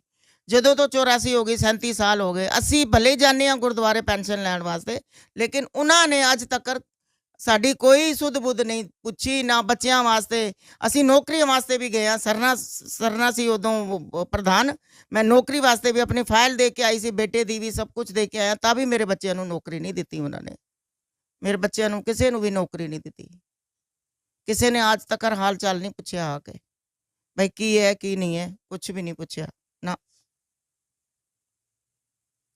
ਗੱਲਾਂ ਕੀਤੀਆਂ ਗਈਆਂ ਜੀ ਕਾਂਗਰਸ ਨੇ ਸਾਨੂੰ ਮਾਰਿਆ, ਕੀ ਤੁਹਾਨੂੰ ਲੱਗਦਾ ਸਿਰਫ ਕਾਂਗਰਸ ਨੇ ਮਾਰਿਆ? ਕਿਉਂਕਿ ਇਹ ਸਵਾਲ ਇਸ ਕਰਕੇ ਉੱਠਦਾ, ਹੁਣ ਮੌਜੂਦਾ ਸਰਕਾਰ ਦੇ ਅੰਦਰ ਬੀਜੇਪੀ ਦੀ ਸਰਕਾਰ ਹੈ, ਨਰਿੰਦਰ ਮੋਦੀ ਹੈ, ਤੁਹਾਨੂੰ ਲੱਗਿਆ ਕਿ ਕੋਈ ਫਰਕ ਆਇਆ ਤੁਹਾਡੀ ਜ਼ਿੰਦਗੀ ਦੇ ਅੰਦਰ? ਤੁਹਾਡੀ ਕਿਸੇ ਨੇ ਮਦਦ ਕੀਤੀ ਹੈ, ਤੁਹਾਨੂੰ ਇਨਸਾਫ ਦਿੱਤਾ ਹੈ ਕਿਸੇ? ਕਿਉਂਕਿ ਆਇਆ ਕਿ ਕਾਂਗਰਸ ਨੇ ਮਾਰਿਆ, ਕਾਂਗਰਸ ਦਾ ਰਾਜ ਸੀ, ਤੁਹਾਨੂੰ ਇਨਸਾਫ ਨਹੀਂ ਮਿਲ ਸਕਿਆ। ਮੌਜੂਦਾ ਹਾਲਾਤਾਂ ਤੁਹਾਨੂੰ ਲੱਗਦਾ ਕਿ ਹੁਣ ਨਿਜ਼ਾਮ ਬਦਲਿਆ, ਸਰਕਾਰਾਂ ਬਦਲ ਗਈਆਂ, ਹੁਣ ਬੀਜੇਪੀ ਦਾ ਰਾਜ ਆ ਗਿਆ, ਚਿਹਰੇ ਬਦਲ ਗਏ, ਸੋਚ ਹਲੇ ਵੀ ਹੋਈ ਹੈ, ਜਾਂ ਤੁਹਾਨੂੰ ਲੱਗਦਾ ਕੋਈ ਬਦਲਾਅ ਆਇਆ? ਨਹੀਂ, ਕੋਈ ਬਦਲਾਵ ਨਹੀਂ ਆਇਆ। ਮੈਂ ਤਾਂ ਕਹਿੰਦੀ ਹਾਂ ਕਿ ਕਾਂਗਰਸ ਨੇ ਮਾਰਿਆ ਤੇ ਦੂਸਰੀ ਸਰਕਾਰ ਨੇ ਉਹਨਾਂ ਦੀ ਪੀਠ ਥਪਥਪਾਈ, ਸ਼ਾਬਾਸ਼ ਬੇਟਾ, ਅੱਛਾ ਕੰਮ ਕੀਤਾ। ਅਗਰ ਇਸ ਤਰ੍ਹਾਂ ਨਾ ਹੁੰਦਾ ਤੇ ਸਾਨੂੰ ਕਦੋਂ ਦਾ ਇਨਸਾਫ ਮਿਲ ਜਾਂਦਾ। ਇਹ ਸਾਰੀਆਂ ਜਿਹੜੀਆਂ ਸਰਕਾਰਾਂ ਨੇ ਰਲੀ ਮਿਲੀ ਭਗਤ ਨੇ ਇਹਨਾਂ ਦੀਆਂ, ਸਾਨੂੰ ਕੋਈ ਇਨਸਾਫ ਨਹੀਂ ਮਿਲਿਆ, ਨਾ ਕੋਈ ਮਿਲਣ ਦੀ ਉਮੀਦ ਹੈਗੀ ਹੈ, ਨਾ ਕੋਈ ਸਾਡੇ ਘਰ ਆਇਆ, ਕੋਈ ਨਾ ਪੁੱਛਣ ਆਇਆ, ਨਾ ਕੁਝ ਕਿਸੇ ਨੇ ਵੀ ਨਹੀਂ ਪੁੱਛਿਆ ਅੱਜ ਤੱਕ। ਕਿਹੜੀ ਸਰਕਾਰ, ਕੋਈ ਵੀ ਸਰਕਾਰ ਨੇ ਨਹੀਂ ਪੁੱਛਿਆ।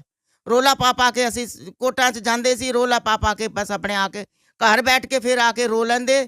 ਬਸ ਉਹੀ ਕੀਤਾ ਸਾਰੀ ਜ਼ਿੰਦਗੀ। 37 ਸਾਲ 'ਚ ਕਿਸੇ ਨੇ ਵੀ ਨਹੀਂ ਪੁੱਛਿਆ ਸਾਨੂੰ, ਬਸ ਰੋਂਦੇ ਖਾਂਦੇ ਰਹੇ ਹਾਂ 37 ਸਾਲ ਹੋ ਗਏ ਰੋਂਦੇ ਖਾਂਦੇ, ਬਸ ਕਿਸੇ ਨੇ ਨਹੀਂ ਪੁੱਛਿਆ। ਅੱਜ ਤੋਂ ਕੁਝ ਸਾਲ ਪਹਿਲੇ, ਤਕਰੀਬਨ 10-15 ਸਾਲ ਪਹਿਲੇ ਦੀ ਗੱਲ ਜਿਹੜੀ ਤੁਹਾਡੇ ਨਾਲ ਜੁੜੀ ਕਿ ਤੁਸੀਂ ਪਟਿਆਲੇ ਗਏ, ਉੱਥੇ ਤੁਸੀਂ ਆਤਮਦਾਹ ਕਰਨ ਦੀ ਕੋਸ਼ਿਸ਼ ਕੀਤੀ, ਉਹ ਕੀ ਸਾਰਾ ਮਸਲਾ ਸੀ? ਜਿੱਥੇ ਪੁਲਿਸ ਨੇ ਤੁਹਾਨੂੰ ਗ੍ਰਿਫਤਾਰ ਕੀਤਾ, ਤੁਸੀਂ ਜ਼ਹਿਰ ਵੀ ਖਾਧਾ, ਕੀ ਸਾਰਾ ਮਸਲਾ ਸੀ? ਉਹ ਸਾਰਾ ਹੀ ਮਸਲਾ ਸੀ ਕਿ ਸਾਨੂੰ ਇਨਸਾਫ ਚਾਹੀਦਾ ਹੈ। ਜਦੋਂ ਮਨਮੋਹਨ ਸਿੰਘ ਦੀ ਸਰਕਾਰ ਸੀ, ਪ੍ਰਧਾਨ ਮੰਤਰੀ ਮਨਮੋਹਨ ਸਿੰਘ ਦੀ ਸੀ, ਜਦੋਂ ਅਸੀਂ ਕਿਹਾ ਵੀ ਸਰਕਾਰ ਨੂੰ ਵੀ ਸਾਡਾ ਕੋਈ ਸਮੱਸਿਆ ਤੁਸੀਂ ਹੱਲ ਨਹੀਂ ਕਰੋਗੇ ਤੇ ਅਸੀਂ ਭਾਈ ਜ਼ਹਿਰ ਖਾਵਾਂਗੇ, ਆਤਮਦਾਹ ਦਾ ਪ੍ਰੋਗਰਾਮ ਰੱਖਿਆ। ਇੱਕ ਵਾਰੀ ਨਹੀਂ, ਕਈ ਵਾਰੀ ਆਤਮਦਾਹ ਦਾ ਪ੍ਰੋਗਰਾਮ ਰੱਖਿਆ। ਅਸੀਂ ਪਟਿਆਲੇ ਗਏ ਆ, ਉਹ ਪ੍ਰੈਸ ਕਾਨਫਰੰਸ ਕਰਨ ਗਏ ਆ, ਉੱਥੇ ਸਾਨੂੰ ਜੇਲ੍ਹ 'ਚ ਬੰਦ ਕਰ ਦਿੱਤਾ 6 ਜਣਿਆਂ ਨੂੰ। 6 ਜਣਿਆਂ ਨੂੰ ਜੇਲ੍ਹ 'ਚ ਬੰਦ ਕਰ ਦਿੱਤਾ। ਇੱਕ ਰਾਤ, ਪੂਰੀ ਰਾਤ, ਸਾਰਾ ਦਿਨ ਕਹਿੰਦੇ ਇਹਨਾਂ ਨੂੰ ਬੰਦ ਕਰੋ। ਦਿੱਲੀ ਵਾਲਿਆਂ ਨੇ ਫੋਨ ਕੀਤਾ ਕਿ ਇੱਥੇ ਇਹਨਾਂ ਨੂੰ ਬੰਦ ਕਰੋ।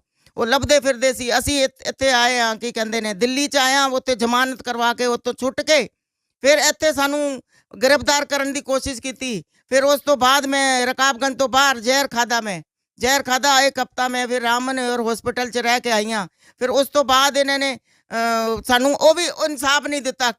ਅਸੀਂ ਕਿੰਨੇ ਵਾਰੀ ਜ਼ਹਿਰ ਖਾਧਾ ਹੈ। ਕੁਛ ਤਿਲਕ ਵਿਹਾਰ ਤੋਂ ਜਨਾਨੀਆਂ ਛੱਤ ਤੋਂ ਵੀ ਥੱਲੇ ਗਿਰ ਰਹੀਆਂ ਸੀ, ਭਾਗੀ ਭੈਣ ਜੀ ਸੀ, ਕੁਲਵੰਤ ਭੈਣ ਜੀ ਸੀ, ਹੈ ਨਾ, ਅਵਿਨਾਸ਼ ਭੈਣ ਜੀ, ਇਹ ਵੀ ਭੈਣ ਜੀ ਸੀ, ਸਾਰੇ ਭੈਣ ਜੀ ਸੀ। ਗਿਰਨ ਦੀ ਵੀ ਕੋਸ਼ਿਸ਼ ਕੀਤੀ ਹੈ ਤਾਂ ਵੀ ਇਹਨਾਂ ਨੇ ਇਨਸਾਫ ਨਹੀਂ ਦਿੱਤਾ। ਉਹ ਕਹਿੰਦੇ ਤੁਹਾਡੇ ਸਰਕਾਰ ਤੇ ਇਹੀ ਚਾਹੁੰਦੀ ਹੈ ਤੁਹਾਡੇ ਬੰਦੇ ਮਰ ਗਏ, ਤੁਸੀਂ ਵੀ ਮਰ ਜਾਓ, ਕੋਈ ਸਾਨੂੰ ਫਰਕ ਨਹੀਂ ਪੈਂਦਾ। ਉਹਨਾਂ ਨੂੰ ਕੋਈ ਫਰਕ ਨਹੀਂ ਪੈਂਦਾ ਕਿ ਸਾਡੇ ਬੰਦੇ ਮਾਰ ਦਿੱਤੇ ਨੇ, ਸਾਡੇ ਛੋਟੇ ਛੋਟੇ ਬੱਚਿਆਂ ਨੂੰ ਵੀ ਮਾਰ ਦਿੱਤਾ, ਸਾਡੇ ਬਲਾਤਕਾਰ ਵੀ ਕੀਤੇ ਜਨਾਨੀਆਂ ਨਾਲ। ਅਜੇ ਤੱਕ ਇਨਸਾਫ ਮਿਲਿਆ? ਅਗਰ ਇਨਸਾਫ ਮਿਲ ਜਾਂਦਾ ਤੇ ਅੱਜ ਜਿਹੜਾ ਇਹ ਜਗ੍ਹਾ ਜਗ੍ਹਾ ਬਲਾਤਕਾਰ ਹੋ ਰਿਹਾ ਹੈ ਨਾ, ਇਹ ਕੰਮ ਨਾ ਹੁੰਦਾ। ਫਿਰ ਇਹ ਕਿਸੇ ਦੀ ਹਿੰਮਤ ਹੀ ਨਹੀਂ ਪੈਂਦੀ। ਫਿਰ ਜਿਹੜੇ ਬਲਾਤਕਾਰ ਕਰਦੇ ਨੇ, ਜਿਹੜੇ ਮਾਰ ਧਾੜ ਹੋ ਰਿਹਾ, ਇਹ ਕਿਸੇ ਦੀ ਵੀ ਹਿੰਮਤ ਨਹੀਂ ਪੈਂਦੀ। ਜਗ੍ਹਾ ਜਗ੍ਹਾ ਤੇ 84 ਕਰਦੇ ਨੇ, ਜਗ੍ਹਾ ਜਗ੍ਹਾ ਫਿਰ ਯਾਦ ਵੀ ਕਰਦੇ ਨੇ 84 ਨੂੰ ਕਿ ਭਈ ਜਗ੍ਹਾ ਜਗ੍ਹਾ ਦੇਖੋ ਦੁਬਾਰਾ ਸੇ 84 ਹੋ ਰਹੀ ਹੈ, ਦੁਬਾਰਾ ਸੇ 84 ਹੋ ਰਹੀ ਹੈ। ਇੱਕ ਵਾਰੀ ਤੁਸੀਂ 84 ਕੀਤੀ, ਤੁਹਾਡਾ ਪੇਟ ਨਹੀਂ, ਢਿੱਡ ਨਹੀਂ ਭਰਿਆ, ਜਗ੍ਹਾ ਜਗ੍ਹਾ ਤੁਸੀਂ 84 ਕਰਦੇ ਹੋ। ਲੱਖ ਲਾਨਤ ਹੋਵੇ ਤੁਹਾਨੂੰ, ਐਸੀ ਸਰਕਾਰ ਨੂੰ ਲੱਖ ਲਾਨਤ ਹੋਵੇ। ਤੇ ਤੁਸੀਂ ਇੱਕ ਵਾਰੀ ਤੋਂ ਤੁਸੀਂ ਉਹਨਾਂ ਨੂੰ ਬੰਦ ਕਰ ਦਿੰਦੇ ਜਾਂ ਉਹਨਾਂ ਨੂੰ ਸਜ਼ਾ ਦਿੰਦੇ ਤੇ ਇਹ ਦੁਬਾਰਾ 84 ਮਤਲਬ ਹੀ ਨਹੀਂ ਸੀ ਕਿ ਦੁਬਾਰਾ 84 ਹੋ ਜਾਵੇ। ਤੁਹਾਡਾ ਸਿੱਧਾ ਸਿੱਧਾ ਕਹਿਣਾ ਹੈ ਕਿ 84 ਚ ਮਰਨ ਤੋਂ ਬਾਅਦ ਅੱਜ 37 ਸਾਲਾਂ ਦੇ ਅੰਦਰ ਵੀ ਕਿਤੇ ਨਾ ਕਿਤੇ ਇੱਕ ਵਿਤਕਰਾ ਤੁਹਾਡੇ ਨਾਲ ਹਲੇ ਤੱਕ ਹੁੰਦਾ ਆ ਰਿਹਾ।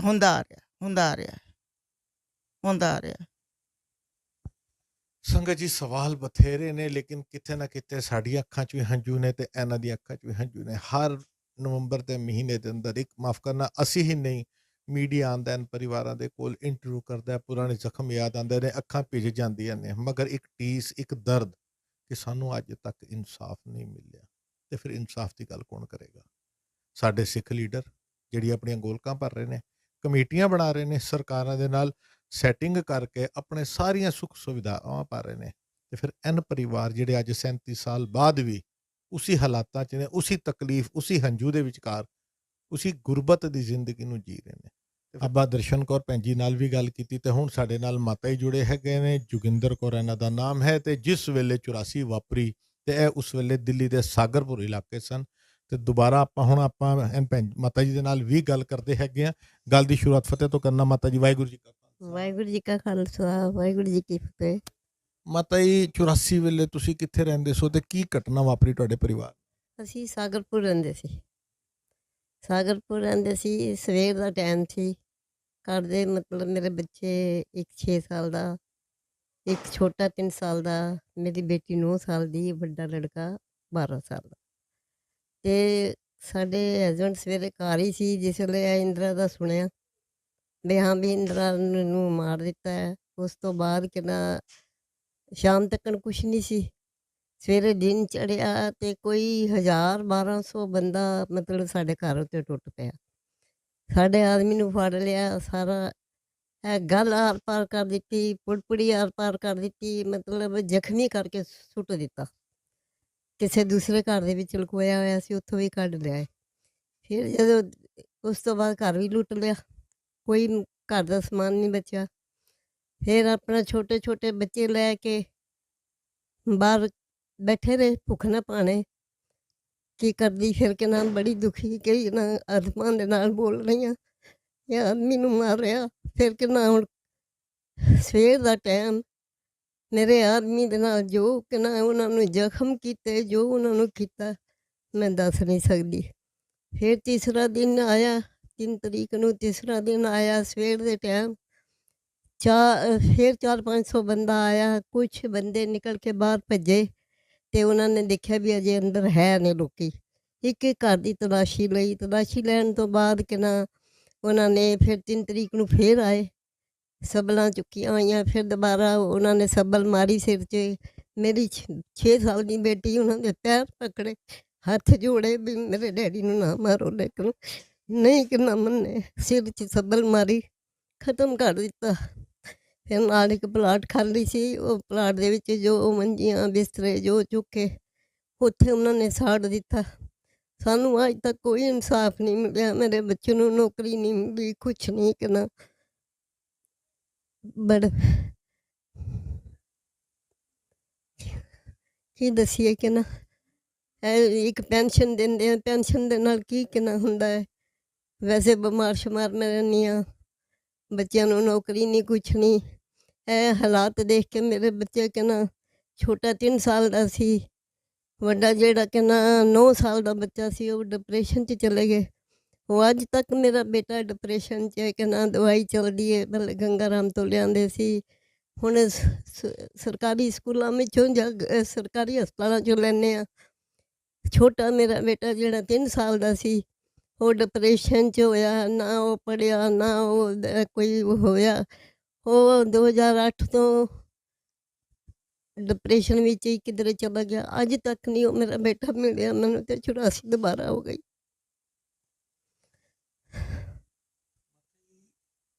ਮੈਨੂੰ ਖੁਦ ਇਸ ਵੇਲੇ ਬੜੀ ਤਕਲੀਫ ਹੋ ਰਹੀ ਹੈ ਤੁਹਾਡੇ ਨਾਲ ਗੱਲ ਕਰਦੇ ਕਿ ਜੋ ਮੈਂ ਸੰਗਤ ਜੀ ਮੈਂ ਇੱਥੇ ਮੈਂ ਵੀ ਦੱਸਣਾ ਜ਼ਰੂਰੀ ਸਮਝਾਂਗਾ। ਇੱਕ ਤਰ੍ਹਾਂ ਤੋਂ ਮੈਂ ਵੀ ਚਸ਼ਮਦੀਦ ਗਵਾਵਾਂ 1984 ਦਾ 10 ਸਾਲ ਦਾ ਸੀ। ਮੈਂ ਆਪਣੇ ਅੱਖੀ ਜਿੰਦਾ ਸੜਦੇ ਆਪਣੇ ਸਿੱਖ ਕੌਮ ਦੇ ਲਾਸ਼ਾਂ ਨੂੰ ਦੇਖਿਆ। ਕਿਵੇਂ ਭੁੱਲ ਜਾਈਏ।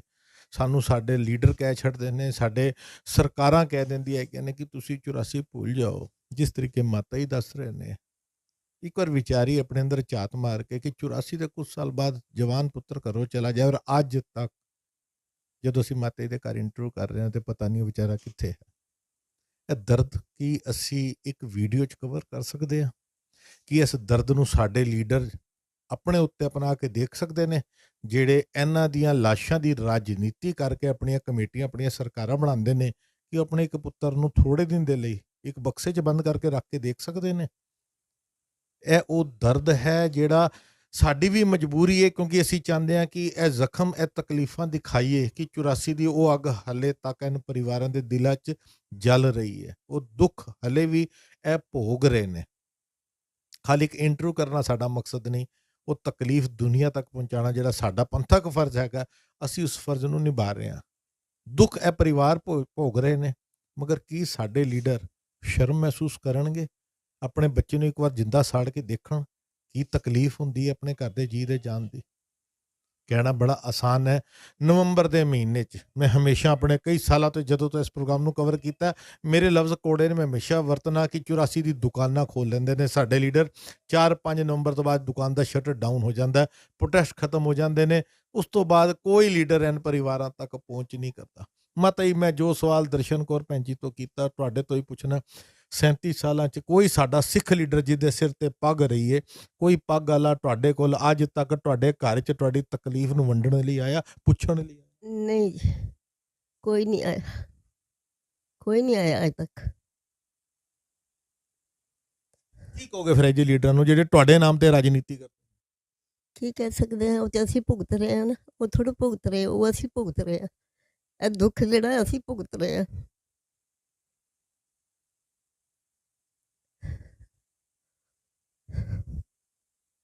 ਜਿਹੜੇ ਸਾਡੇ ਲੀਡਰ ਦੁਨੀਆ 'ਚ ਦਾਅਵਾ ਕਰਦੇ ਨੇ ਜੀ ਅਸੀਂ ਇਨਸਾਫ ਦੀ ਲੜਾਈ ਲੜ ਰਹੇ ਹਾਂ, ਅਸੀਂ ਇਹ ਕਰ ਰਹੇ ਹਾਂ, ਤੁਹਾਨੂੰ ਲੱਗਦਾ ਹੈ ਇਹ ਇਮਾਨਦਾਰੀ ਨਾਲ ਸੱਚ ਬੋਲ ਰਹੇ ਨੇ ਕਿਸੇ ਪਾਸੇ? ਨਹੀਂ ਜੀ, ਸੱਚ ਨਹੀਂ ਬੋਲਦੇ। ਆਪਣੇ ਪਰਦੇ ਕੌਣ ਜ਼ਾਹਰ ਕਰਦਾ? ਜੋ ਕੁਛ ਇੱਕ ਨਾ ਸਾਡੇ ਭੈਣ ਭਰਾਵਾਂ ਨਾਲ ਹੋਇਆ, ਸਾਡੀਆਂ ਬੇਟੀਆਂ ਨਾਲ ਹੋਇਆ, ਜੋ ਹਾਦਸੇ ਸਾਡੇ ਨਾਲ ਬੀਤੇ ਸਾਨੂੰ ਪਤਾ। ਉਹ ਥੋੜ੍ਹਾ ਆਪਣੀਆਂ ਗਲਤੀਆਂ ਦੱਸਣਗੇ ਵੀ ਹਮੇ ਅਗਰ ਹੁਣ ਸਾਡੇ ਆਦਮੀ ਦੀ ਕੀ ਗਲਤੀ ਸੀ ਜਿਹੜਾ ਕਹਿੰਦਾ ਘਰ ਆ ਕੇ ਕਹਿੰਦਾ ਮਾਰ ਦਿੱਤਾ। ਇੰਦਰਾ ਮਰੀ ਸੀ, ਜਿਹਨੇ ਮਾਰਿਆ ਸੀ ਉਹਨਾਂ ਨੂੰ ਤੁਸੀਂ ਮਾਰ ਦਿਓ। ਬਾਕੀ ਕੌਮ ਜਿਹੜੀ ਇੰਨੀ ਮਾਰੀ ਹੈ, ਤੁਸੀਂ ਗਰੀਬ ਬੰਦੇ ਆਪਣੇ ਤਾਜੀ ਕਮਾ ਰਹੇ ਸੀ, ਤਾਜੀ ਖਾ ਰਹੇ ਸੀ, ਕਿਸੇ ਨੂੰ ਕੋਈ ਦੁੱਖ ਨਹੀਂ ਸੀ ਦਿੱਤਾ ਹੋਇਆ। ਅੱਜ ਉਹਨਾਂ ਦਾ ਪਰਿਵਾਰ ਦੇਖੋ ਕਿਸ ਤਰ੍ਹਾਂ ਰੁਲਦਾ। ਕੌਣ ਬਾਤ ਪੁੱਛਦਾ? ਕੋਈ ਨਹੀਂ ਪੁੱਛਦਾ।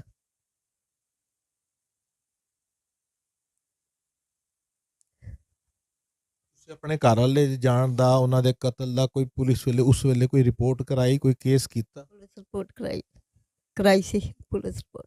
ਕੋਈ ਉਸ ਤੋਂ ਬਾਅਦ ਪੁਲਿਸ ਵੱਲੋਂ ਕੋਈ ਤੁਹਾਡੀ ਇਨਕੁਆਇਰੀ, ਕੋਈ ਸਵਾਲ ਜਵਾਬ ਕੁਛ? ਨਹੀਂ, ਕੋਈ ਨਹੀਂ ਆਇਆ, ਕੋਈ ਨਹੀਂ। ਮਤਲਬ ਅਸੀਂ ਤੁਹਾਡੀ ਰਿਪੋਰਟ ਦਰਜ ਕੀਤੀ, ਉਸ ਤੋਂ ਬਾਅਦ ਤੁਹਾਡੇ ਤੱਕ ਅੱਜ ਤੱਕ 37 ਸਾਲਾਂ 'ਚ ਕੋਈ ਪੁਲਿਸ ਵਾਲਾ ਤੁਹਾਡੇ ਕੇਸ ਦੀ ਜਾਣਕਾਰੀ ਲੈਣ ਦੇ ਲਈ, ਕੋਈ ਕੰਮ ਕਰਨ ਲਈ ਨਹੀਂ? ਨਹੀਂ, ਉੱਥੇ ਸਾਗਰਪੁਰ ਕਿਨਾ ਆਏ ਸੀ ਕਿਨਾ ਥਾਣੇਦਾਰ ਆਇਆ ਸੀ, ਪਿੱਛੋਂ ਪਬਲਿਕ ਨੇ ਮਨਾ ਕਰ ਦਿੱਤਾ ਜੀ ਅੱਗੇ ਕੋਈ ਨਹੀਂ ਬੰਦਾ ਮਰਿਆ, ਅੱਗੇ ਕੋਈ ਨਹੀਂ ਬੰਦਾ। ਫਿਰ ਉਹਨਾਂ ਨੇ ਡਾਂਟਿਆ ਸੀ ਉਹਨਾਂ ਨੂੰ, ਬਈ ਤੁਸੀਂ ਪਿੱਛੇ ਹਟ ਜਾਓ, ਅਸੀਂ ਆਪੇ ਇਨਕੁਆਇਰੀ ਕਰ ਦਾਂਗੇ। ਜਿਸ ਵੇਲੇ ਹੋਇਆ ਸੀ ਉਦੋਂ ਕਿੰਨਾ ਆਏ ਸੀ, ਉਸ ਤੋਂ ਬਾਅਦ ਕੋਈ ਨਹੀਂ ਆਇਆ। ਸਾਗਰਪੁਰੀ ਆਏ ਸੀ। ਫਿਰ 2 ਸਾਲ ਆਪਣੇ ਮਾਂ ਬਾਪ ਦੇ ਘਰ ਰਹਿ ਕੇ ਆਈਆਂ। ਉਹਨਾਂ ਨੇ ਕਮਰਾ ਉੱਤੇ ਬਣਾ ਦਿੱਤਾ ਸੀ, ਉਸ ਤੋਂ ਬਾਅਦ 2 ਸਾਲਾਂ ਬਾਅਦ ਮਕਾਨ ਮਿਲਿਆ ਸੀ। ਫਿਰ ਇੱਥੇ ਆਏ ਆ। ਇੱਥੇ ਵੀ ਕੋਈ ਨਹੀਂ ਕਿਸੇ ਨੇ ਨਹੀਂ ਬਾਤ ਪੁੱਛੀ। ਘਰ ਦਾ ਖਰਚਾ ਕਿਵੇਂ ਚੱਲ? ਘਰ ਦਾ ਖਰਚਾ ਵੱਡਾ ਬੇਟਾ ਜਿਹੜਾ ਉਹ 12 ਸਾਲ ਦਾ ਸੀ, ਉਹ ਹੀ ਕਿੰਨਾ ਥੋੜ੍ਹਾ ਕੰਮ ਕਰਨ ਲੱਗ ਗਿਆ ਸੀ। ਤੇ ਜਾਂ ਮੇਰੇ ਮਾਂ ਪਿਓ ਥੋੜ੍ਹੀ ਜਿਹੀ ਹੈਲਪ ਕੀਤੀ ਸੀ ਵੀ ਮਕਾਨ ਬਣਾ ਕੇ ਰੱਖਿਆ ਸੀ, ਜਾਂ ਫਿਰ ਇਹ ਗੌਰਮੈਂਟ ਦੀ ਪੈਨਸ਼ਨ ਥੋੜ੍ਹੀ ਬਹੁਤ ਮਿਲਦੀ ਸੀ, ਜਾਂ ਗੁਰਦੁਆਰੇ ਦੀ ਉਹ ਜਿਹੜੀ 400 ਮਿਲਦੀ ਸੀ। ਇਸ ਤਰ੍ਹਾਂ ਹੀ ਬਈ ਟਾਈਮ ਪਾਸ ਹੋਇਆ।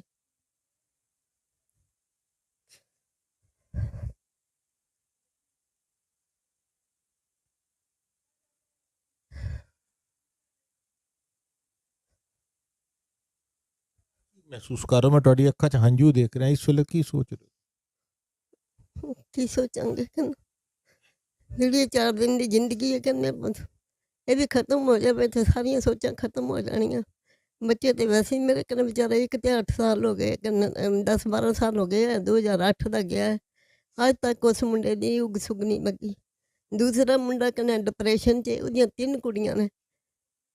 ਕੁਛ ਜਿਹੜੀ ਮੈਨੂੰ ਪੈਨਸ਼ਨ ਮਿਲਦੀ ਉਹਦੀ ਕੋਈ ਦਿਹਾੜੀ ਲੱਗਦੀ ਹੈ, ਕਦੀ ਨਹੀਂ ਲੱਗਦੀ ਹੈ। ਇਸ ਤਰ੍ਹਾਂ ਕੁਛ ਉਹਦੇ ਦਵਾਈ ਦਾ ਖਰਚਾ, ਮੇਰਾ ਖਰਚਾ ਦਵਾਈ ਦਾ, ਪੁੱਛੋ ਕੁਛ ਨਾ। ਹਾਲਾਤ ਇੱਦਾਂ ਦੇ ਮੰਦੇ ਹੋਏ ਸਾਡੇ।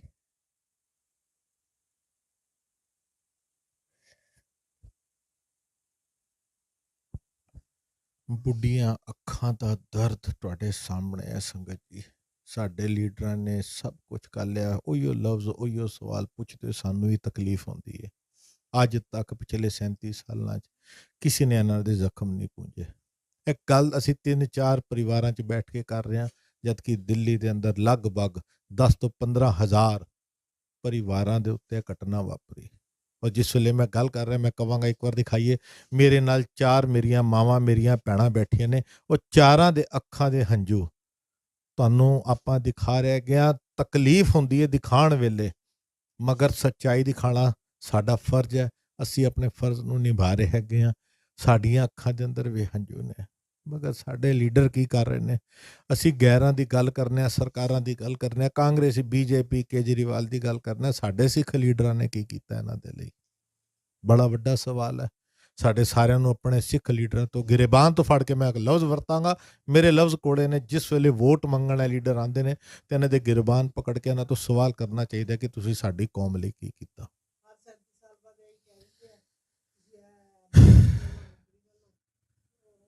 ਜਜ਼ਬਾਤ ਮਾਤਾ ਜੀ ਬੋਲ ਰਹੇ ਨੇ। ਮੈਂ ਕਹਾਂਗਾ ਜੀ ਤੁਸੀਂ ਆਓ ਤੇ ਮਾਤਾ ਜੀ ਤੁਸੀਂ ਬੈਠੋ।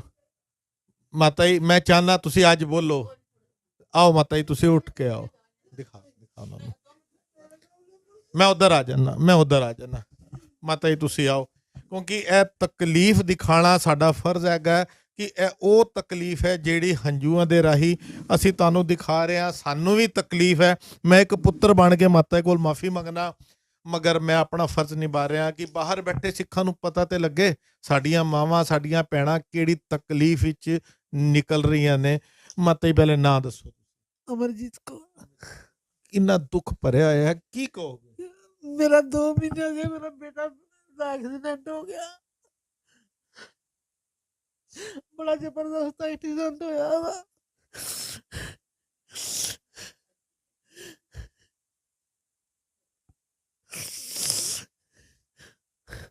ਪਹਿਲਾਂ ਛੋਟੇ ਹੁੰਦਿਆਂ ਤੋਂ ਵੀ ਪਰੇਸ਼ਾਨੀ, ਹੁਣ ਵੀ ਪਰੇਸ਼ਾਨੀ। 84 ਜਦੋਂ ਆਉਂਦੇ ਆ, ਇਲੈਕਸ਼ਨ ਹੁੰਦੇ ਆ, ਉਦੋਂ ਕਹਿ ਦਿੰਦੇ ਆ ਜਾਓ ਤੁਹਾਨੂੰ ਨੌਕਰੀ ਦੇਵਾਂਗੇ, ਤੁਹਾਡੀ ਨੌਕਰੀ ਨਿਕਲੀ ਹੋਈ ਆ। ਅਜੇ ਤੱਕ ਸਾਡੀ ਨੌਕਰੀ ਨਿਕਲੀ ਨਾ। ਹੁਣ ਵੀ ਆ ਇਲੈਕਸ਼ਨ ਹੋਏ 22 ਤਰੀਕ ਨੂੰ, ਉਦਣ ਉਹ ਦੂਸਰੇ ਦਿਨ ਹੀ ਆ ਗਿਆ, ਭਰ ਕੇ ਆਓ ਫਾਰਮ, ਉੱਥੇ ਭਰ ਕੇ ਆਓ। ਸਾਡਾ ਛੋਟੇ ਵਾਲਾ ਤੇ ਕਹਿ ਦਿੰਦਾ, ਕਹਿੰਦਾ ਨਹੀਂ ਮੰਮੀ ਕੁਛ ਨਹੀਂ ਭਰਨਾ, ਕਿਸੇ ਨੂੰ ਨਹੀਂ ਭਰਨਾ ਭੁਰਨਾ, ਰਹਿਣ ਦਿਓ, ਛੱਡੋ। ਪਰ ਇਹਨਾਂ ਨੂੰ ਕਹਿੰਦਾ ਇਹਨਾਂ ਨੇ ਸਾਡਾ ਕੀ ਕਰਨਾ, ਜਿਨ੍ਹਾਂ ਨੇ ਸਾਨੂੰ ਕੁਝ ਵੀ ਨਹੀਂ ਕਰਕੇ ਦਿੱਤਾ। 4 ਮੇਰੇ ਬੱਚੇ ਸੀ, 2 ਕੁੜੀਆਂ 2 ਮੁੰਡੇ। ਹਾਂਜੀ, ਵੱਡਾ ਮੁੰਡਾ 10 ਸਾਲ ਦਾ ਸੀ, ਤੁਹਾਡੇ ਜਿੱਡਾ ਹੀ। ਅੱਜ ਉਹਦਾ ਐਕਸੀਡੈਂਟ ਹੋਇਆ, ਸਾਰਾ ਢਿੱਡ ਪੱਟਾ ਪਿਆ ਦਾ।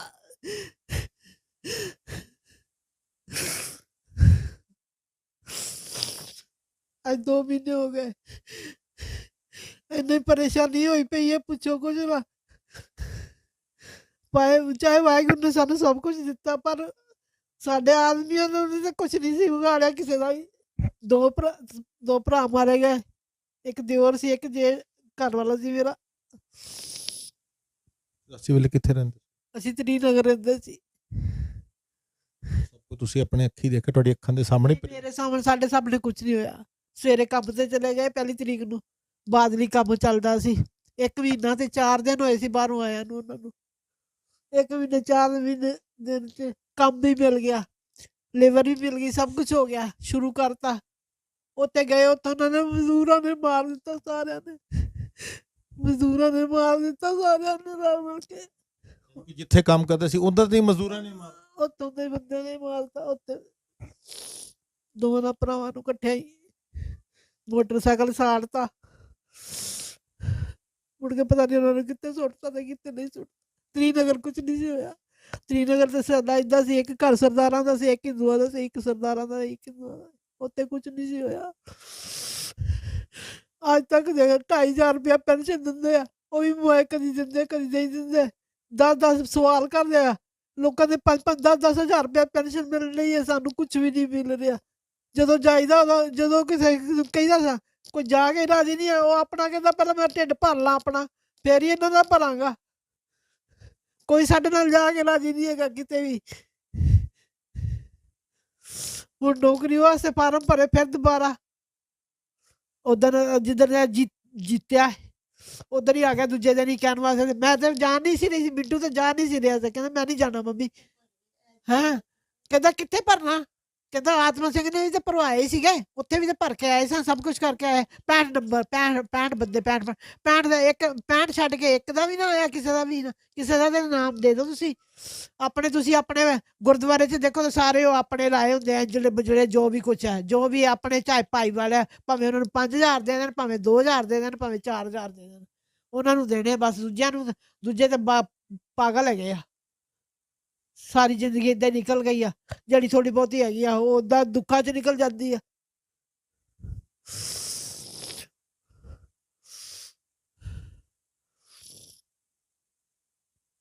ਬੜੇ ਦੁਖੀ ਪਏ ਆ। ਹੁਣ ਤੇ ਰੋਇਆ ਵੀ ਨਹੀਂ ਜਾਂਦਾ। ਨਿਆਣੇ ਗੁੱਸਾ ਕਰਦੇ ਆ, ਕਹਿੰਦੇ ਰੋਂਦੇ ਰਹਿੰਦੇ ਤੁਸੀਂ, ਯਾਰ ਤੇ ਰੋਂਦੇ ਰਹਿੰਦੇ।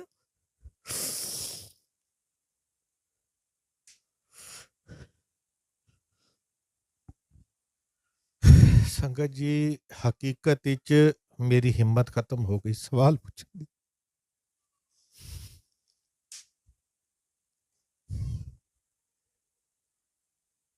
ਤੇ ਗੁੱਸਾ ਨਹੀਂ ਆਉਂਦਾ ਲੀਡਰਾਂ ਦੇ ਉੱਤੇ? ਆਂਦਾ ਕੀ ਕਰੀਏ, ਕੀ ਕਰੀਏ। ਮੈਂ ਉਹ ਕਹਿੰਦੇ ਨਾ ਮੂੰਹ ਚੋਂ ਕੱਢਾ ਤੇ ਮੇਰੀ ਗੱਲ ਕਰਦੀ ਮੈਂ ਤੇਰੇ ਪਿੰਡ ਚੋਂ ਕੱਢਦਾ, ਇਸ ਕਰਕੇ ਚੁੱਪ ਹੀ ਰਹਿਣਾ ਚੰਗਾ ਸਮਝਦੇ ਅਸੀਂ। ਕੋਈ ਨਹੀਂ ਪੁੱਛਦਾ ਕਿਸੇ ਦਾ। ਬਿਜਲੀ ਵਾਲੇ ਆ, ਬਿਜਲੀ ਵਾਲੇ ਰੋਜ਼ ਤੁਰੇ ਰਹਿੰਦੇ, ਕਦੀ ਛਾਪਾ ਮਾਰ ਜਾਂਦੇ ਆ, ਕਦੀ ਬਿੱਲ ਬਣਾ ਦਿੰਦੇ ਆ, ਕਦੀ ਕੁਝ ਕਰ ਦਿੰਦੇ, ਕਦੀ ਮੀਟਰ ਨਹੀਂ ਲਗਾਉਂਦੇ, ਕੁਝ ਨਹੀਂ ਕਰਦੇ। ਜੇ ਬਿੱਲ ਦਿੰਦੇ ਆ ਤਾਂ ਬਿੱਲ ਨਹੀਂ ਦੇ ਕੇ ਜਾਂਦੇ, ਤਾਂ ਕੀ ਭਰ ਕੇ ਆਈਏ ਉੱਥੇ ਸਿਰ ਮਾਂਗਾ ਇਹਨਾਂ ਦਾ। ਸਾਰੀ ਦੁਨੀਆ ਨੇ ਤੁਸੀਂ ਇਹਨਾਂ ਨਾਲ ਕੁਝ ਦੇ ਰਹੇ ਹੋ, ਅਸੀਂ ਤੁਹਾਡੇ ਕੁਝ ਨਹੀਂ ਲੱਗਦੇ। ਭੁੱਖੇ ਮਾਰ ਕੇ ਰੱਖਿਆ ਹੋਇਆ ਲੋਕਾਂ ਨੂੰ।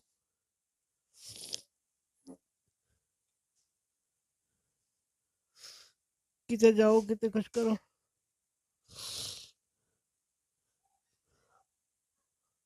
ਜਦੋਂ ਦੀਵਾਲੀ ਦੁਸ਼ਹਿਰਾ ਕੋਈ ਆਉਂਦਾ ਲੋਕੀ ਮਨਾਉਂਦੇ ਆ, ਸਾਡੇ ਵਰਗਿਆਂ ਨੂੰ ਰੋਣਾ ਪਿਆ ਹੁੰਦਾ।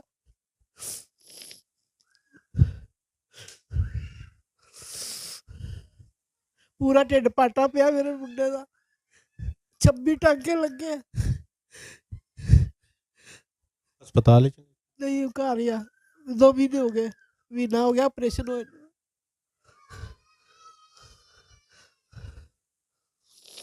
ਜਿਹੜੇ ਸਾਡੇ ਲੀਡਰ ਕਹਿੰਦੇ ਨੇ ਜੀ ਅਸੀਂ 37 ਸਾਲਾਂ ਤੋਂ ਮਦਦ ਕਰ ਰਹੇ ਹਾਂ, ਸਭ ਗੁਰਦੁਆਰੇ 'ਚ ਕਹਿੰਦੇ ਨੇ ਬਗਲਾ ਸਾਹਿਬ 'ਚ ਜਾਓ ਜੀ, ਇੱਥੇ ਅਸੀਂ ਆਹ ਕਰਤਾ, ਅਸੀਂ ਆਹ ਕੀਤਾ, ਅਸੀਂ ਆਹ ਬਣਾਇਆ।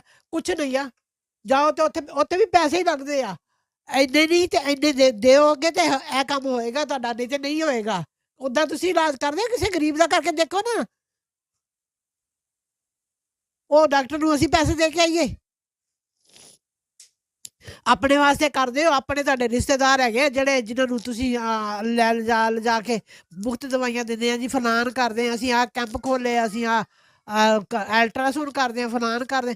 400 ਰੁਪਇਆ ਤੁਸੀਂ ਵੈਸੇ ਹੀ ਲੈ ਲੈਂਦੇ ਹੋ, ਤੇ ਫ੍ਰੀ ਕੀ ਹੋਇਆ ਫਿਰ? ਬਾਹਰ ਜਾ ਕੇ ਕਰਵਾਓਗੇ ਤੇ 200 ਰੁਪਇਆ ਲੱਗ ਜਾਏਗਾ, ਹੋਰ ਕੀ ਹੋਏਗਾ? ਹਾਂ ਤੁਸੀਂ ਕਦੀ ਲੀਡਰਾਂ ਦੇ ਕੋਲ ਜਾ ਕੇ ਮਨਜੀਤ ਸਿੰਘ ਜੀ ਕੇ, ਪਰਮਜੀਤ ਸਿੰਘ ਸਰਨਾ, ਮਨਜਿੰਦਰ ਸਿੰਘ ਸਿਰਸਾ? ਵੀਰੇ ਬੜੇ ਗਏ ਆ ਬੇਟਾ, ਬਹੁਤ ਗਏ ਆ। ਪਹਿਲਾਂ ਜਾਂਦੇ ਹੀ ਰਹਿੰਦੇ ਸੀਗੇ, ਕੂੜੀ ਜਾਣਾ ਛੱਡਿਆ 4 ਸਾਲ ਤੋਂ। ਕੀ ਕਹਿੰਦੇ ਸਨ? ਬਸ ਇਹੀ ਤੁਹਾਡਾ ਆਹ ਕਰਾਂਗੇ, ਕੁਝ ਨਹੀਂ ਕਰਦੇ। ਉਹ ਉਹਨਾਂ ਨੂੰ ਮੂੰਹ ਵੇਖ ਕੇ ਚਪੇੜ ਮਾਰਦੇ ਆ, ਜਿਨ੍ਹਾਂ ਦੇ ਮੂੰਹ ਚੰਗੇ ਆ ਨਾ ਉਹਨਾਂ ਨੂੰ ਚਪੇੜ ਮਾਰਦੇ, ਉਹ ਦੂਜਿਆਂ ਨੂੰ ਨਹੀਂ ਮਾਰਦੇ। ਦੂਜਿਆਂ ਨੂੰ ਤੇ ਉਹ ਕਹਿੰਦੇ ਅਸੀਂ ਹੈਗੇ ਆ, ਜੋ ਵੀ ਕੁਛ ਹੈਗੇ। ਸਾਡੇ ਵਰਗਿਆਂ ਨੂੰ ਤਾਂ ਪੁੱਛਦੇ ਨਹੀਂ ਹੈ, ਲਾਗੇ ਨਹੀਂ ਖੜੇ ਹੋਣ ਦਿੰਦੇ। ਤੁਸੀਂ ਦੂਸਰੀ ਗੱਲ ਕਰਦੇ ਦੂਸਰੀ ਦੀ। ਮੈਨੂੰ ਤਾਂ ਕੋਈ ਮਿਲ ਜਾਏ ਤਾਂ ਮੈਂ ਤਾਂ ਨਾ 84 ਹੁੰਦੀ ਤੇ ਨਾ ਇਹ ਸਿਆਪਾ ਹੁੰਦਾ ਇਹਨਾਂ ਦਾ, ਲੀਡਰਾਂ ਦਾ, ਕਿਸੇ ਦਾ ਵੀ।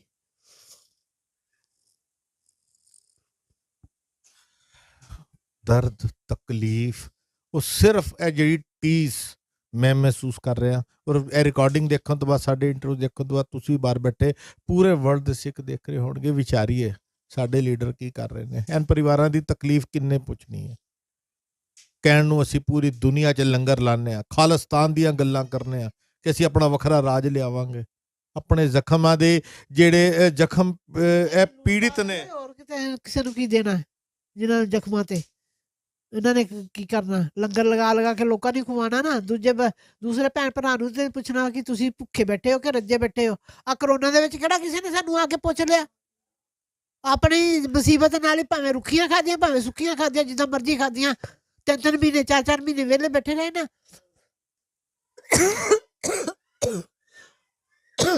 ਬੱਚੇ ਵੈਸੇ ਨਹੀਂ ਰੋਣ ਦਿੰਦੇ, ਬਿਮਾਰ ਹੋ ਜਾਓਗੇ। ਸੰਗਤ ਜੀ, ਆਪਣੇ ਲੀਡਰਾਂ ਤੋਂ ਨਾ ਸਵਾਲ ਪੁੱਛਣਾ ਬਣਦਾ ਹੈ। ਤੁਸੀਂ ਦੁਨੀਆ 'ਚ ਦਿਖਾਵਾ ਕਰਦੇ ਹੋ, ਲੰਗਰ ਲਾਉਣ ਦੇ ਥਾਂ ਤੇ ਸਟਾਲ ਲੱਗਦੇ ਹੋ। ਕਰੋਨਾ ਕਾਲ ਵੇਲੇ ਸ਼ਾਇਦ ਹੀ ਕੋਈ ਐਸੀ ਗੁਰਦੁਆਰਾ ਕਮੇਟੀ ਹੋਏਗੀ ਜਿਹਨੇ ਦੁਨੀਆ ਨੂੰ ਲੰਗਰ ਨਾ ਖਵਾਇਆ ਹੋਵੇ। ਪੰਜਾਬੀ ਦੀ ਉਹ ਵੀ ਬੁੱਸ ਗਿਆ, ਸਵੇਰ ਦਾ ਪੈਕ ਕਰਕੇ ਰੱਖਤਾ, ਮੁੜ ਕੇ ਦੁਪਹਿਰੇ ਪਹੁੰਚਾਤਾ। ਉਹ ਬੁੱਸਿਆ ਹੋਇਆ ਕੌਣ ਖਾਏਗਾ? ਕੋਈ ਨਹੀਂ ਖਾਂਦਾ, ਸੁੱਟਦੇ ਆ ਸੜਕਾਂ ਤੇ ਉਦਾਂ ਹੀ ਲੰਗਰ ਨੂੰ, ਉਦਾਂ ਹੀ ਬੇਅਦਬੀ ਕਰਦੇ ਲੰਗਰ ਦੀ। ਲੰਗਰ ਨਹੀਂ ਕੋਈ ਖਾਂਦਾ। ਲੰਗਰ ਖਵਾਓ ਕਿਸੇ ਨੂੰ, ਚੰਚਰ ਤਾਜ਼ਾ ਬਣਾ ਕੇ ਖਵਾਓ। ਸਵੇਰੇ 6 ਵਜੇ ਪਕਾ ਕੇ ਰੱਖਤਾ, 12 ਵਜੇ ਤੂੰ ਪੈਕ ਕਰਤਾ। ਇੰਨੀ ਗਰਮੀ ਦੇ ਵਿੱਚ ਕਿਤੇ ਉਹਨੇ ਰਹਿਣਾ। ਦੱਸਣ ਵਾਲੇ ਦੱਸਦੇ ਆ ਨਾ, ਜਿਨ੍ਹਾਂ ਨੇ ਦੱਸਣਾ ਹੁੰਦਾ ਦੱਸਦੇ, ਸਾਰੇ ਕੁਝ ਦੱਸਦੇ, ਸਭ ਨੂੰ ਪਤਾ। ਪੰਜਾਬੀ ਦੀ ਕਹਾਵਤ ਸੁਣਦੇ ਹੁੰਦੇ ਸੀ, ਘਰ ਦੀ ਗਾਂ ਭੁੱਖੀ ਤੇ ਬਾਹਰ ਵੰਡੋ ਪੇੜੇ। ਕਿੱਥੇ ਨਾ ਕਿੱਥੇ ਸਾਡੀ ਕੌਮ ਦੇ ਅੱਜ ਇਹੋ ਹਾਲਾਤ ਨੇ ਕਿ ਅਸੀਂ ਆਪਣੇ ਕੁਝ ਹਜ਼ਾਰ, ਮੇਰੇ ਖਿਆਲ ਨਾਲ ਮੈਂ ਜ਼ਿਆਦਾ ਵੱਡੀ ਗਿਣਤੀ ਵੀ ਨਹੀਂ ਕਹਿ ਰਿਹਾ, 8-10 ਹਜ਼ਾਰ ਜੀ ਨੇ ਜਿਹੜੇ 84 ਦੇ ਕਤਲੇਆਮ ਪੀੜਿਤ ਪਰਿਵਾਰਾਂ ਦੇ, ਸਾਡਾ ਜੋ ਘਾਣ ਕੀਤਾ ਸਰਕਾਰਾਂ ਨੇ, ਤੇ ਸਾਡੇ ਲੀਡਰ ਅੱਜ ਕੀ ਕਰ ਰਹੇ ਨੇ। ਇਹਨਾਂ ਦੀ ਬਾਤ ਪੁੱਛਣ ਦੀ ਬਜਾਏ, ਇਹਨਾਂ ਨੂੰ ਲੰਗਰ ਖਵਾਉਣ ਦੀ ਬਜਾਏ, ਅਗਰ ਦੁਨੀਆ ਦੇ ਅੰਦਰ ਲੰਗਰ ਖਵਾ ਕੇ ਔਰ ਫੋਟੋਆਂ ਖਿਚਾਣੀਆਂ ਜੀ, ਅਸੀਂ ਫਲਾਣੀ ਕਮੇਟੀ ਫਲਾਣੇ ਪਰਿਵਾਰ ਨੇ ਇੰਨਾ ਲੰਗਰ ਲਾਤਾ, ਪੂਰੀ ਦੁਨੀਆ ਦੇ ਅੰਦਰ ਅਸੀਂ ਲੰਗਰ ਅਸੀਂ ਲੰਗਰ ਦੇ ਖਿਲਾਫ ਨਹੀਂ ਸੰਗਤ ਜੀ। ਮਗਰ ਅਗਰ ਆਪਣੇ ਘਰ ਦੇ ਜੀ, ਆਪਣੀ ਕੌਮ ਦੇ ਇਹ ਜ਼ਖਮ ਭੁਗਤਦੇ ਹੋਏ, ਉਹ ਤਕਲੀਫ ਨੂੰ ਭੋਗਦੇ ਹੋਏ ਇਹ ਪਰਿਵਾਰਾਂ ਨੂੰ ਅਗਰ ਅਸੀਂ ਲੰਗਰ ਨਹੀਂ ਖਵਾ ਸਕਿਆ, ਤੇ ਸ਼ਾਇਦ ਦੁਨੀਆ ਨੂੰ ਜਾਂ ਮਾਨਵਤਾ ਦੇ ਨਾਮ ਦੇ ਉੱਤੇ ਗੁਰੂ ਸਾਹਿਬ ਦਾ ਹੁਕਮ ਸੀ ਕਿ ਗਰੀਬ ਕਾ ਮੂੰਹ ਗੁਰੂ ਕੀ ਗੋਲਕ। ਅਗਰ ਅਸੀਂ ਆਪਣੀ ਕੌਮ ਦੇ ਗਰੀਬਾਂ ਨੂੰ, ਆਪਣੀ ਕੌਮ ਦੇ ਸਿੱਖ ਪਰਿਵਾਰਾਂ ਨੂੰ ਲੰਗਰ ਨਾ ਖਵਾ ਪਾਇਆ, ਤੇ ਮਾਫ ਕਰਨਾ, ਇਹ ਲੰਗਰ ਜਿਹੜਾ ਤੁਸੀਂ ਦੁਨੀਆ ਨੂੰ ਖਵਾ ਰਹੇ ਹੋ ਨਾ, ਇਹ ਤੁਹਾਡੇ ਖਾਤੇ 'ਚ ਨਹੀਂ ਪੈਣਾ, ਕਿਸੇ ਖਾਤੇ 'ਚ ਨਹੀਂ ਪੈਣਾ। ਅਗਰ ਇਹ ਸਾਡੇ ਪਰਿਵਾਰ, ਸਿੱਖ ਪਰਿਵਾਰ ਅੱਜ ਪਰੇਸ਼ਾਨੀ ਦੀ, ਗੁਰਬਤ ਦੀ ਜ਼ਿੰਦਗੀ ਜੀ ਰਹੇ ਨੇ, ਅਗਰ ਅਸੀਂ ਇਹਨਾਂ ਲਈ ਕੁਝ ਨਹੀਂ ਕਰ ਪਾਏ, ਤੇ ਸ਼ਾਇਦ ਸਿਰਫ ਦਿਖਾਵੇ ਜੋਗੇ। ਅਗਰ ਅਸੀਂ ਅੱਜ ਕਹਿੰਦੇ ਆ ਸਾਡੇ ਨਾਲ 84 ਵਾਪਰਦੀ ਹੈ, ਸਾਡੇ ਰੱਬ ਸਾਡੇ ਨਹੀਂ ਸੁਣਦਾ, ਸ਼ਾਇਦ ਕਿਸੇ ਨਾ ਕਿਸੇ ਇਸੀ ਵਜ੍ਹਾ ਕਰਕੇ ਨਹੀਂ ਸੁਣਦਾ ਕਿ ਜਦੋਂ ਅਸੀਂ ਆਪਣੀ ਕੌਮ ਦੀ ਸਾਰ ਨਹੀਂ ਲੈਂਦੇ, ਤੇ ਦੁਨੀਆ ਦੇ ਅੱਗੇ ਹੀਰੋ ਬਣਨ ਦੇ ਲਈ, ਆਪਣੀ ਫੋਟੋਆਂ ਖਿਚਾਉਣ ਦੇ ਲਈ ਬੜੇ ਆਪਾਂ ਪਲਾਟ ਲਗਾ ਦਿੰਦੇ ਆ, ਬੜੇ ਲੰਗਰ ਲਗਾ ਦਿੰਦੇ ਆ। ਮਗਰ ਆਪਣੀ ਕੌਮ ਦੀ ਇਸ ਤਕਲੀਫ ਨੂੰ ਕੌਣ ਪੁੱਛੇਗਾ, ਕੌਣ ਸੰਭਾਲੇਗਾ? ਸਵਾਲ ਬਥੇਰੇ ਨੇ। ਆਪਣੀਆਂ ਮਾਵਾਂ ਨੂੰ ਰੋਂਦੇ ਦੇਖ ਕੇ ਮੇਰੀਆਂ ਵੀ ਅੱਖਾਂ ਭਰ ਰਹੀਆਂ, ਗਲਾ ਸਾਡਾ ਵੀ ਭਰ ਗਿਆ, ਮਗਰ ਕੀ ਕਰੀਏ, ਅਸੀਂ ਆਪਣਾ ਫਰਜ਼ ਨਿਭਾ ਰਹੇ ਹਾਂ। ਇਹ ਆਪਣਾ ਦਰਦ ਬਿਆਨ ਕਰ ਰਹੇ ਨੇ, ਮਗਰ ਬਾਹਰ ਬੈਠੇ ਪੂਰੇ ਵਰਲਡ ਦੇ ਸਿੱਖਾਂ ਨੂੰ ਮੈਂ ਅਪੀਲ ਜ਼ਰੂਰ ਕਰਾਂਗਾ, ਅਗਰ ਤੁਹਾਡੇ ਵਿੱਚੋਂ ਦੀ ਕੋਈ ਵੀ ਇਹਨਾਂ ਪਰਿਵਾਰਾਂ ਦੀ ਮਦਦ ਕਰਨਾ ਚਾਹੁੰਦਾ ਤੇ TV 84 ਦੇ ਪਲੇਟਫਾਰਮ ਦੇ ਉੱਤੇ ਜੋ ਤੁਸੀਂ ਸੇਵਾ ਭੇਜੋਗੇ ਆਪਾਂ ਔਨ ਕੈਮਰਾ ਇਹਨਾਂ ਪਰਿਵਾਰਾਂ ਤੱਕ ਪਹੁੰਚਾਵਾਂਗੇ। ਅਗਰ ਸਾਡੀਆਂ ਲੀਡਰਸ਼ਿਪ, ਸਾਡੇ ਅਕਾਲੀ ਲੀਡਰ, ਸਾਡੀਆਂ ਕਮੇਟੀਆਂ ਇਮਾਨਦਾਰੀ ਨਾਲ ਆਪਣਾ ਫਰਜ਼ ਨਹੀਂ ਨਿਭਾ ਰਹੀਆਂ, ਇੱਕ ਮੀਡੀਆ ਵਜੋਂ ਅਸੀਂ ਆਪਣਾ ਫਰਜ਼ ਜ਼ਰੂਰ ਨਿਭਾਵਾਂਗੇ। ਹੁਣ ਸਭ ਤੋਂ ਆਖਿਰ ਵਿੱਚ ਸਾਡੇ ਨਾਲ ਇੱਕ ਹੋਰ ਭੈਣ ਜੀ ਜੁੜੇ ਨੇ, ਅਸੀਂ ਉਹਨਾਂ ਨਾਲ ਵੀ ਗੱਲ ਕਰਦੇ ਹੈਗੇ। ਮਾਤਾ ਜੀ ਤੁਸੀਂ ਬੈਠੋ।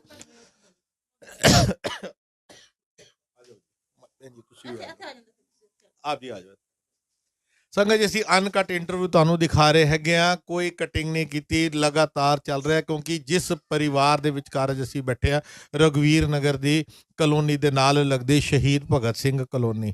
ਮੈਂ ਇੱਕ ਵਾਰ ਕਹਾਂਗਾ ਆਪਣੇ ਕੈਮਰਾਮੈਨ ਵੀਰ ਨੂੰ ਆਪਾਂ ਦਿਖਾਈਏ ਇਸ ਘਰ ਦਾ, ਇਸ ਕਮਰੇ ਦੇ ਹਾਲਾਤ ਸੋਚੀਏ। ਇਸ ਇੱਕ ਕਮਰੇ ਦੇ ਅੰਦਰ ਇਹ ਪਰਿਵਾਰ ਕਿਵੇਂ ਰਹਿੰਦੇ ਹੋਣਗੇ। ਘਰ ਦੇ 5-5 7-7 ਜਿਹੜੇ ਜੀ ਹੈਗੇ ਨੇ, ਐਸ ਇੱਕ ਛੋਟੇ ਜਿਹੇ ਕਮਰੇ ਦੇ ਅੰਦਰ ਰਹਿੰਦੇ ਹੈਗੇ ਨੇ। ਤੁਹਾਡੇ ਸਾਹਮਣੇ ਮਾਤਾ ਜੀ ਨਾਲ ਅਸੀਂ ਗੱਲ ਕੀਤੀ ਹੈਗੀ ਹੈ, ਮਾਤਾ ਜੋਗਿੰਦਰ ਕੌਰ ਨਾਲ ਵੀ ਗੱਲ ਕੀਤੀ ਹੈ, ਭੈਣ ਜੀ ਨਾਲ ਵੀ ਗੱਲ ਕੀਤੀ ਹੈਗੀ ਹੈ, ਦਸ਼ਨ ਕੌਰ ਦੇ ਨਾਲ।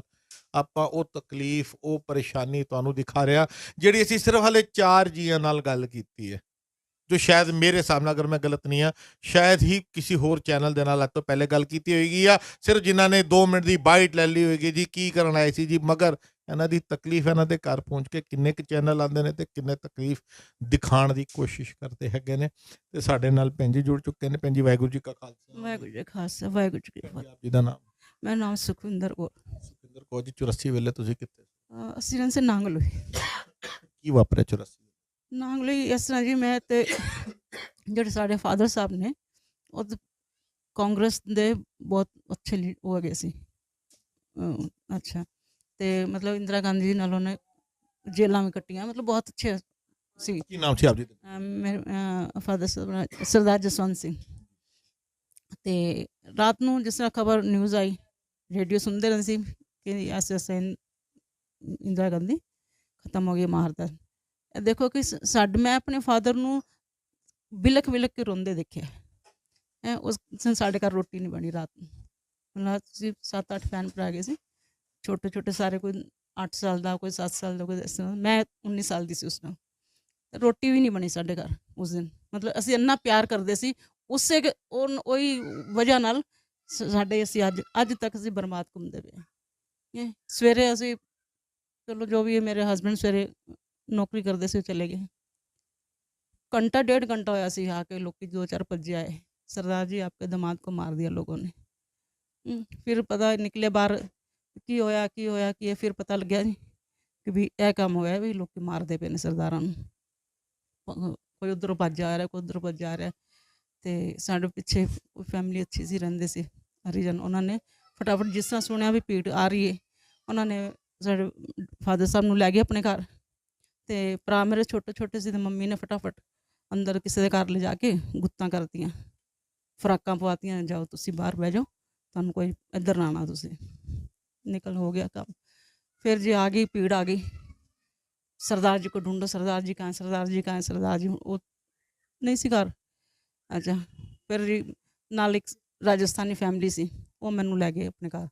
बेटा तू हमारे कपड़े पहन ले, तो ऐसे मत जा, कोई माहौल ख़राब है।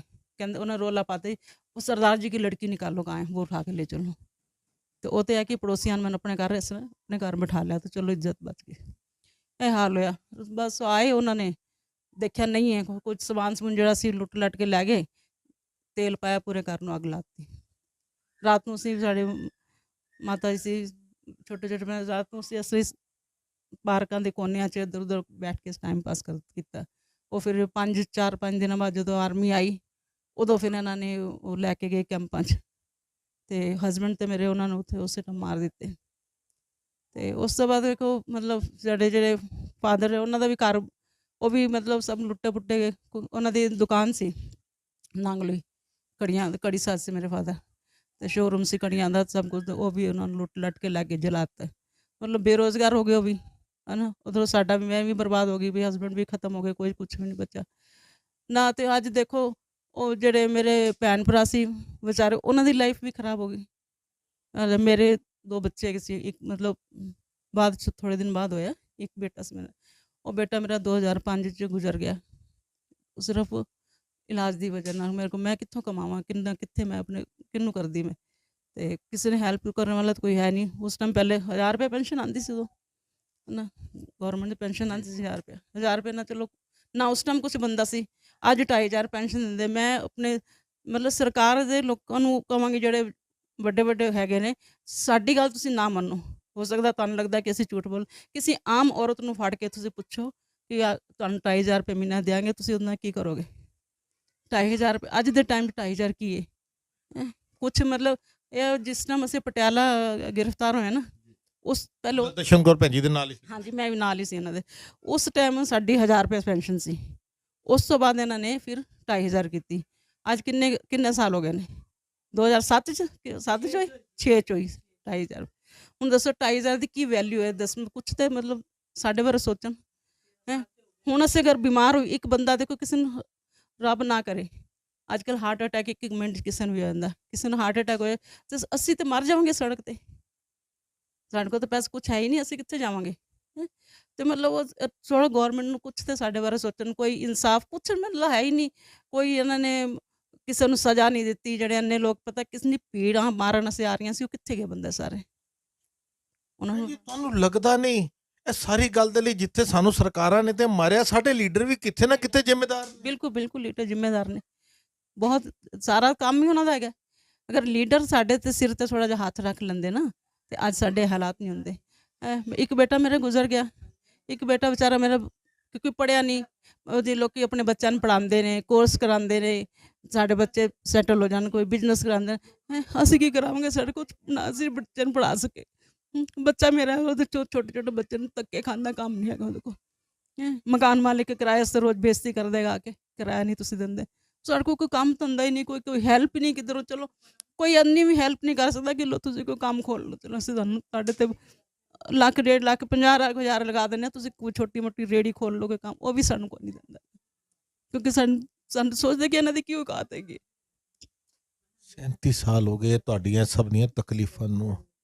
37 ਸਾਲਾਂ 'ਚ ਇੱਕ ਵਾਰ ਵੀ ਕੋਈ ਇੱਕ ਪਲ ਮਹਿਸੂਸ ਕੀਤਾ ਕਿ ਹਾਂ ਅੱਜ ਮੈਂ ਖੁਸ਼ ਹਾਂ? ਤਕਲੀਫ नहीं नहीं नहीं, हर वक्त मतलब चिंता ये रह गया है। आज रोटी खा ली, मैं कल कितों खानी, बस यही चिंता रहती, और कोई चिंता नहीं। आज कल किराया मकान मालिक आज किराया लेना, उन्होंने कितों लेना? रोटी खाइए कि किराया दिए मकान का। मतलब किसी पासों कोई भी मदद किसी की नहीं है। करोना आया मैनू खुद करोना हो गया सी। मैं अपनी सिस्टर को रहनी, क्योंकि रहन नूं घर साडे कोल नहीं जगह नहीं हैगी। अच्छा, तो मैं 3.5 ਬੰਦਿਆਂ ਨੂੰ ਕਰੋਨਾ ਆਇਆ। ਪਤਾ ਨਹੀਂ ਉਹੀ ਗੱਲ ਆ ਗਈ ਵੀ ਇੰਨਾ ਲੰਗਰ ਤੁਸੀਂ ਲੋਕਾਂ ਨੂੰ ਖਵਾਉਂਦੇ ਹੋ, ਤੁਹਾਡੇ ਜਿਹੜੇ ਗਰੀਬ ਸੱਚ 'ਚ ਜਿਹੜੇ ਮਜਬੂਰ ਨੇ, ਤੁਸੀਂ ਕਮ ਸੇ ਕਮ ਕੁਛ ਤਾਂ ਗਹਿਰਾਈ ਨਾਲ ਦੇਖੋ ਆ ਕੇ।